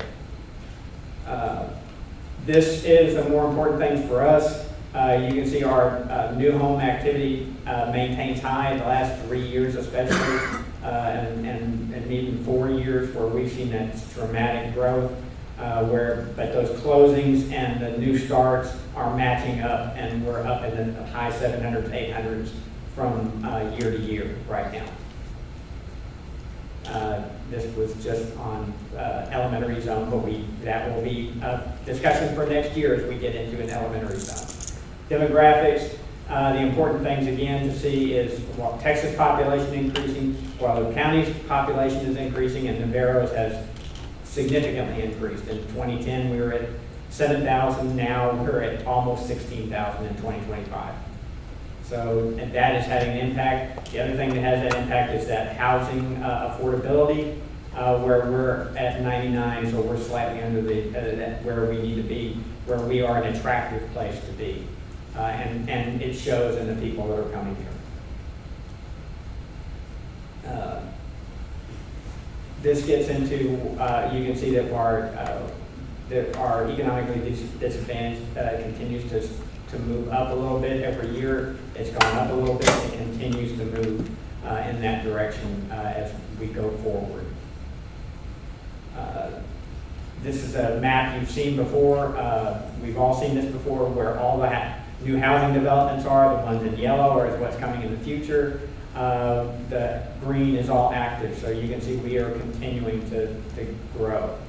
And this is the updated map with the high school pulled out from. Yes, the high school, the other little star down Or there. adjusted. Yes. Oh. So Lily Springs, even though all these are fairly far, all these subdivisions we're looking at here are fairly far along, but you can see there's still, Water's Edge has 179 future lots. Lily Springs still has 114. Cordova hasn't started yet, but it's got 560. Three Oaks is going, and it has 156 total lots, and 74 of them are vacant and developed. So those areas are still growing.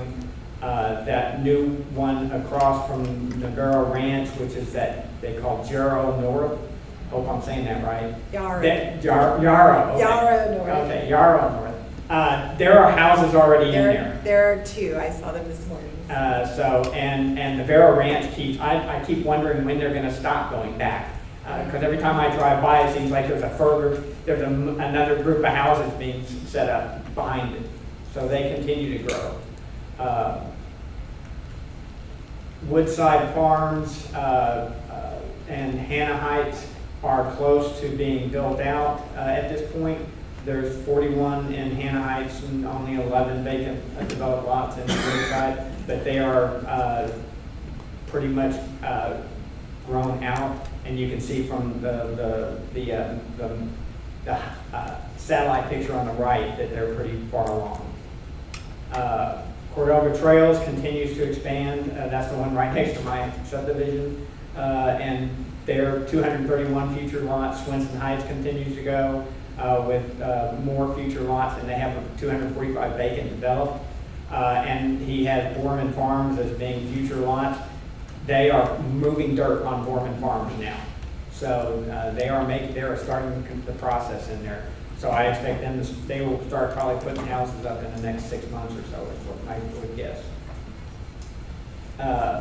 Meadows at Mill Creek continues to expand, more lots, and Cordova Crossing has still some undeveloped developed lots in the back that they are still working on. So those are both still going. Every time I drive by Meadows and Mill Creek, they're adding more. So then Sky Ranch, which is out by New Braunfels Airport, they are moving dirt on those properties. So those are under construction, and that's 1,200 future lots there. Riverstone Ranch, they're in development stage. There's nothing going on, but that's over 1,400 future lots. Geronimo Heights across from the high school, across the highway from the high school. You've got another 1,400 future lots that are anticipated there, along with a multifamily project in the front part of that area, in the green you see there. Multifamily, the apartments are being built. The rents are actually are coming down a little bit. The occupancy rate has come down in the last couple of years, which is why you actually see some of these places advertising again to try and putting up deals. In our district, we've got And I know they are very hard to see, but there are 3 future apartment complexes, one across from the new high school, one that's down, it's actually across from the one set of apartments, and then there's one out on the far right up in the corner. I don't even see it. Like that. Yeah, I guess not. But up in that far right corner. And then Lily Springs, which is under development now. They are moving dirt on that one, and you can see it under construction. Enrollment, state of Texas continues to grow in terms of population, although they point out immigration has slowed, but we continue to see an increase in our population every year. However, this year there was a decrease again in prior years before. In the pandemic, we saw that decrease in students population, but now those students came back, but this is the first year where we have seen a decrease in student population. And you likely saw this on the news, but you also saw it in your Friday memo. I went ahead and gave you the Texas Tribune article related to that over 76,000 decrease in student enrollment, which ironically Bob Templeton was doing the presentation in the interim meeting of the House, talking about this demographic change and relating it to the slowing of immigration and potentially folks not coming to public school out of fear of deportation. However, even though the important thing to know about this is this is a shot of what regions saw increases and what regions saw decreases. And the 2 regions that really were inside Region 13 or Region 20 both saw increases in terms of student population in the last year. And I think this is a really powerful image, especially for our families here, to understand the growth. When you look at regions 20, 13, 6, and 7, that is I-35 corridor. And the growth that is happening in Texas along the I-35 corridor is anticipated to stay strong. So we are right here in that key area of convenience between San Antonio, Austin, and quickly jumping on to I-10 for Houston. And so we are smack dab in the middle of where they're predicting the growth to continue.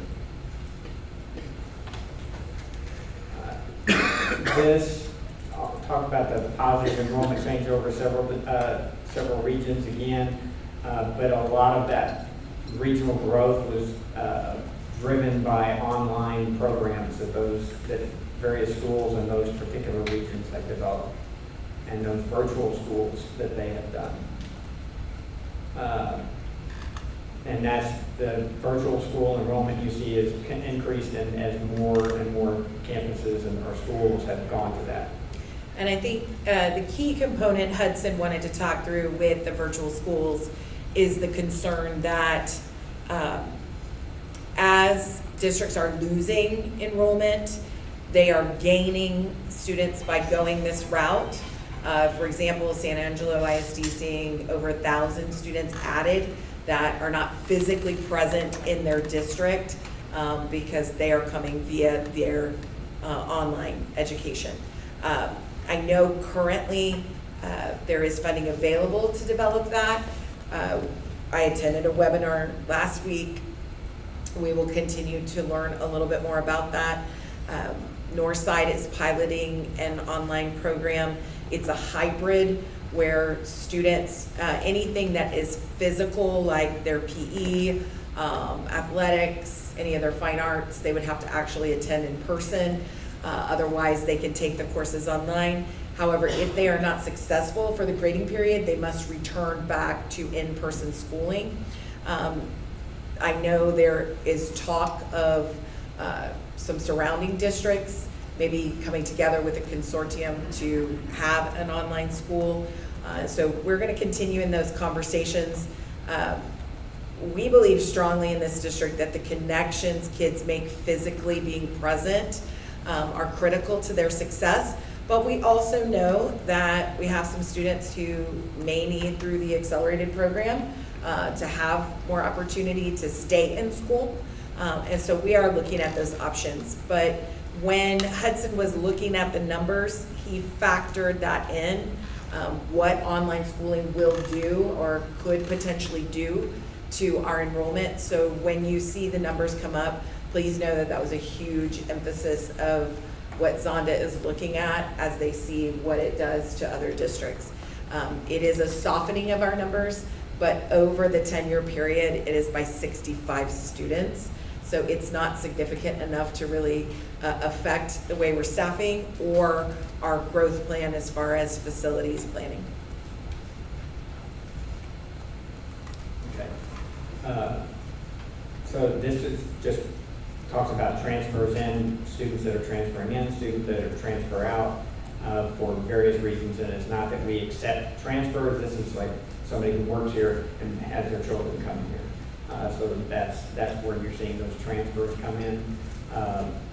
We no longer have any grandfathered transfer students in the system.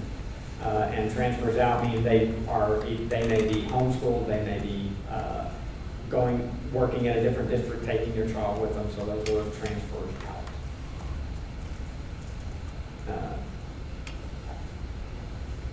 This just gets into it in charter schools and where their enrollment has gone. They listed private schools, although I do say they left one private school off, and that's, I don't know why they left St. James Catholic School off, but St. James is in Seguin, so, and they're not mentioned there, but they do have a pre-K through 8th grade program there. So those are areas that he looked at when they were doing their analysis to say what may or may not change due to the voucher program from the state. And this was our transfers in, where they were coming from, what schools they lived in versus where they're attending in Navarro. So you can see the majority of them are coming from, would have been in Seguin ISD and some New Braunfels and Comau. This is where transfers out were going. Again, largely they're going out to Seguin, Comau, San Marcos, and they have one charter school. There's various charter schools for 45. So they're not a good track of where they're all at. It's a lot of different places that they're going in. Maybe some of them are going to the virtual schools. So this is just, again, enrollment at various schools. This looks at what our birth rate is in the area versus what in kindergarten enrollment has been. So you can see we're staying fairly consistent and in fact increasing as we go. So at least in our district. Kindergarten awards night, yeah. See, we have a lot of kindergartens. So enrollment forecast, they're 10-year, and this looks at by grade level where we're going to be over the next, and 25, 26, where we are in terms of various grade levels and what we have right now. And those changes. This is the big forecast for us of where we're going to be over the next few years. I will say that the forecast for 26-27 on this is less than what it was in the fall, but I think Dr. Epley and I have talked about this. I think he's being overly conservative. And as to point out, last year he had said that we would be at 2949 for enrollment in 25-26. We had 2,949 students, and we're actually at 3,050. So we do think he is being overly conservative in how far he's come down. So when I'm doing projections for next year, right now, I'm taking what he had in the fall and what he has on this one, and taking the average between those two to project out for where we will stand. And where I mentioned the 65 students is if you'll look at 2035-36, the total as we talked, in bond presentation, we talked about being a little over 6,000. If you do the math on that number, about 65 down from that. So there is a softening there, but again, not significant enough to affect long-range planning and staffing. And I just want everyone to see the 12.9% increase this year. That's huge. It is good to see us start to taper off in the growth, but even 9% in a year is unheard of. When I'm talking at conferences and I'm talking about our state, other superintendents are like, shh, because they're losing at sometimes 3, 4, 5% rate. So to talk about us being in this spot of immense growth is something that, yes, we have to manage, but it is a good place for us when we're talking about knowing that we're solid, knowing that we're seeing the students come in. Okay. This just looks at where my campus, but you can see the elementaries, they will split off when the new split off occurs. We come in under, you can see the junior high when we start, which is why we're going to have that new construction to add classrooms. We're already under. We're already over capacity on that from the day they move in. And you can see these really show that the plan we have now for growth and additions and where we're going to need to add new schools or new facilities along the line is staying in line as we go through the forward, adding on to the high school when it gets to a certain point, and adding that third elementary when we get to a certain point on the elementary campuses. What's the capacity of the junior high going to be? So if you're talking about the capacity when it's now? No, when with the new it's all bond. built out, over 1,400. Okay. Yeah. So you can see that 28 is when we, in the long-range plan, are recommending going out for another bond. And that is to continue to expand the high school, as well as you're looking at the third elementary or early childhood as we look at this. And that is a big part of why we continue to meet in our long-range planning and bond oversight, is as we see these numbers come in, where are those next places that we have planned to continue to expand? Do we need to look at adjusting the model? And we will continue to look at the demographics as well as bonding capacity as we discuss that in our committees.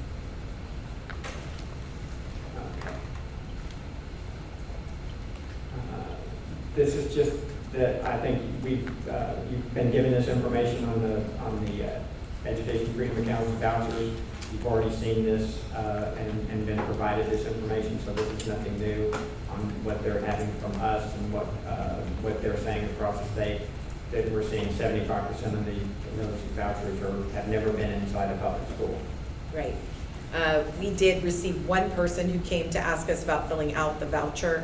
So when you saw those numbers get reported from the state, we do anticipate that most of those were pre-K that were noted as Navarro ISD, and we're asking for that information as are other school districts about where is this data, as well as are these all students that were already in homeschool or attending some kind of charter or private. But as far as anecdotally, we only had one person come and ask for assistance with filling that out. And so this is just, again, this was just the information that you've gotten and seen on how many applications we had and how many applications across the state you see. So this was the summary that have increased significantly over the last few years. We're still seeing 180 homes under construction, more lots, 950 lots available to build on, 7,800 planned. And our home sales are still solid. And even though we have a few less starts, I don't think there's a lot less starts, but we have a few, but those home sales are still solid, and as they're being built, that supply and demand are kind of equaling out at the moment. So I think the builders are looking at it as that they've got it under control. They're not oversupply, they're not doing an oversupply anymore. So, and we still have a large enrollment forecast to be, we're not far off from where they originally told us we would be in 10 years. Okay. Any other questions? Great job, Paul. When I finally got Bob it there, right? Tubbington from here on out. I know. Okay, we'll move to action items. First action item is discussion and possible selection of a 2025 delegate and an alternate to the Texas Associated School Boards Delegate Assembly at Texas. Anybody? I think Dr. Goff is the only board member who is going to attend, with the exception of Dr. Coffin and myself, so. This one is the one in September, right? This is not for June. This is September, correct? This is September. October 9th. Oh, October 9th, sorry. Houston, Yeah. I've done the delegation the last 2 times. You did a great job. Phenomenal. And I have done it because typically I am there, so Yes. I guess if nobody else is going. But there are good things to learn about the legislature and what's coming and other stuff. Anybody else is planning to go to that? I don't even know where it is this year, is it in San Antonio or is it in Houston. It's in Houston.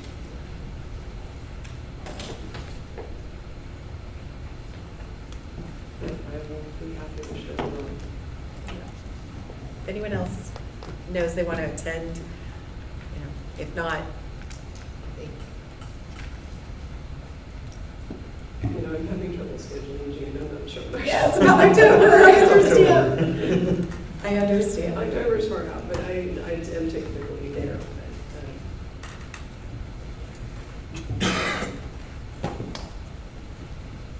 How long do we have? I would say, so are you okay with the motion to say for right now or not? I'm okay with it right now. I mean, like I said, if anybody else wanted to do it or wanted to attend or whatever, but We just have to submit the name, that's the reason we're doing it now. if you, And Joel, do you want to be the alternate? We need No. that too. I had no alternate last year, so if I get sick, y'all are gonna know what's going on. I move to approve Dr. Lacey Gosh as the Assembly Delegate for the 2026 TASB Tex Ed Con Convention. I'll second. I've got a motion by Joel and a second by Becky. All those in favor?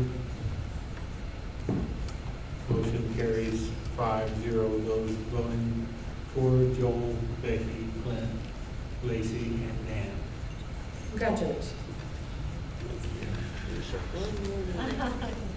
One more action item, consideration and approval of a resolution establishing the district's intention to reimburse itself for the prior lawful expenditure of funds from proceeds of tax exempt obligations and other matters in connection therewith.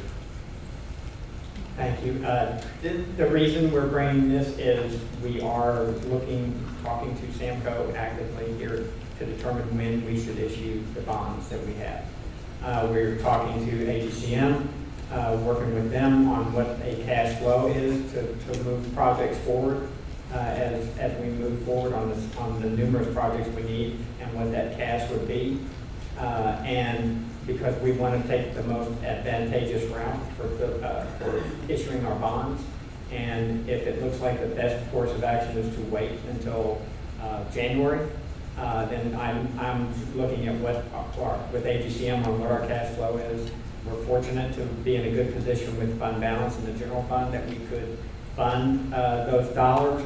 But in order to reimburse ourselves, this resolution is required. We may not make that decision. We may make the decision that it's okay to issue bonds before the end of August and include them in the new tax rate. But that may not be the choice we make, and we may put it off and look at it as more advantageous to wait and go forward in January. So we will evaluate that. This just gives us the option at this point. Any other questions, discussion? If not, I'll entertain a motion. I'll move to approve the district's reimbursement resolution. I got a motion by Dan, a second by Lacey. All those in favor? Motion carries 5-0. Those voting for is Joel, Becky, Clint, Lacey, and Dan. Next on the agenda is reports. Do I have any question on enrollment or the financial reports?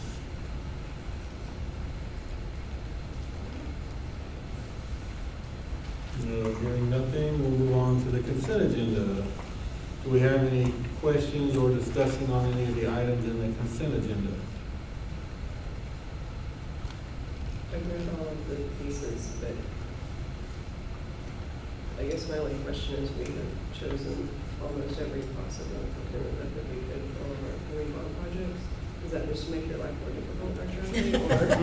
Or? Yeah, we had a long discussion with AGCM about each project, and it's why I asked Derek to remind everyone about the processes, so that we could be very mindful about what was the most advantageous for each kind of project. And this was the recommendation that we came up with. So yes, a varied approach, but after weighing the different options, we felt like these were the best for each project. Just a lot to keep up with, so, okay. Yes.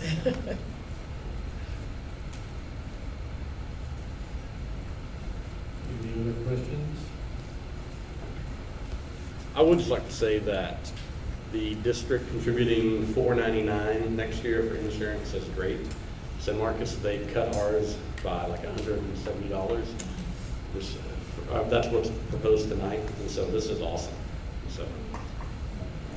This was a big part of the request in compensation task force. And so while we can, we're trying to be very mindful of meeting those recommendations of the task force. I think you saw in reviewing the survey results, and it's hard with some of these questions about are you compensated fairly?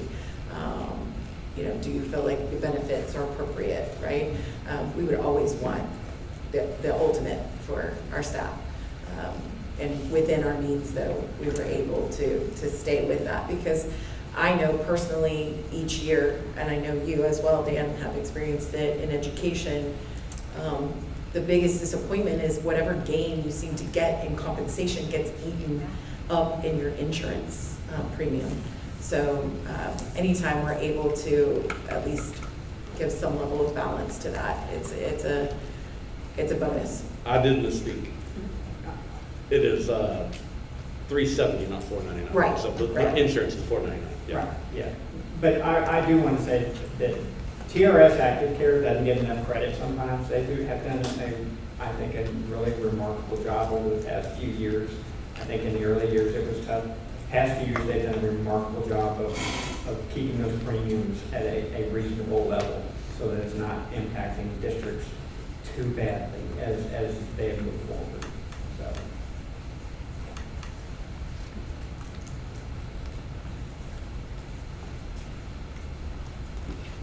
I move to accept consent. I don't know what the actual motion is. Second.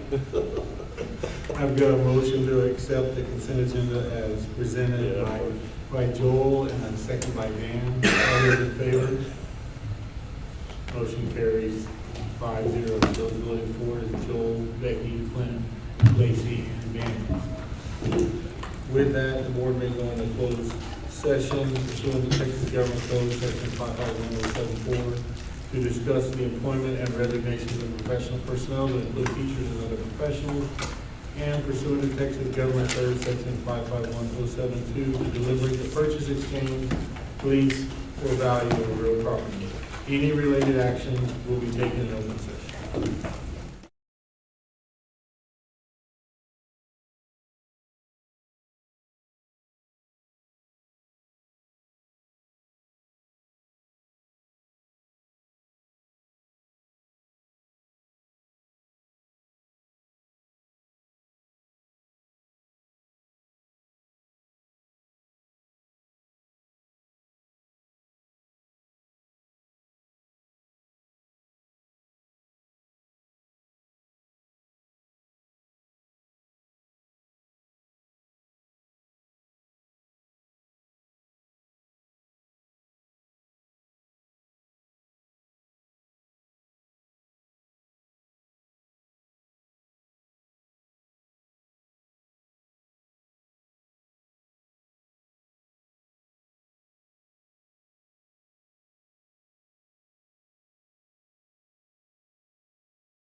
Okay, it's now 8:43 and we're back in open session. Any motions? Hearing none, we will be adjourned at 8:43.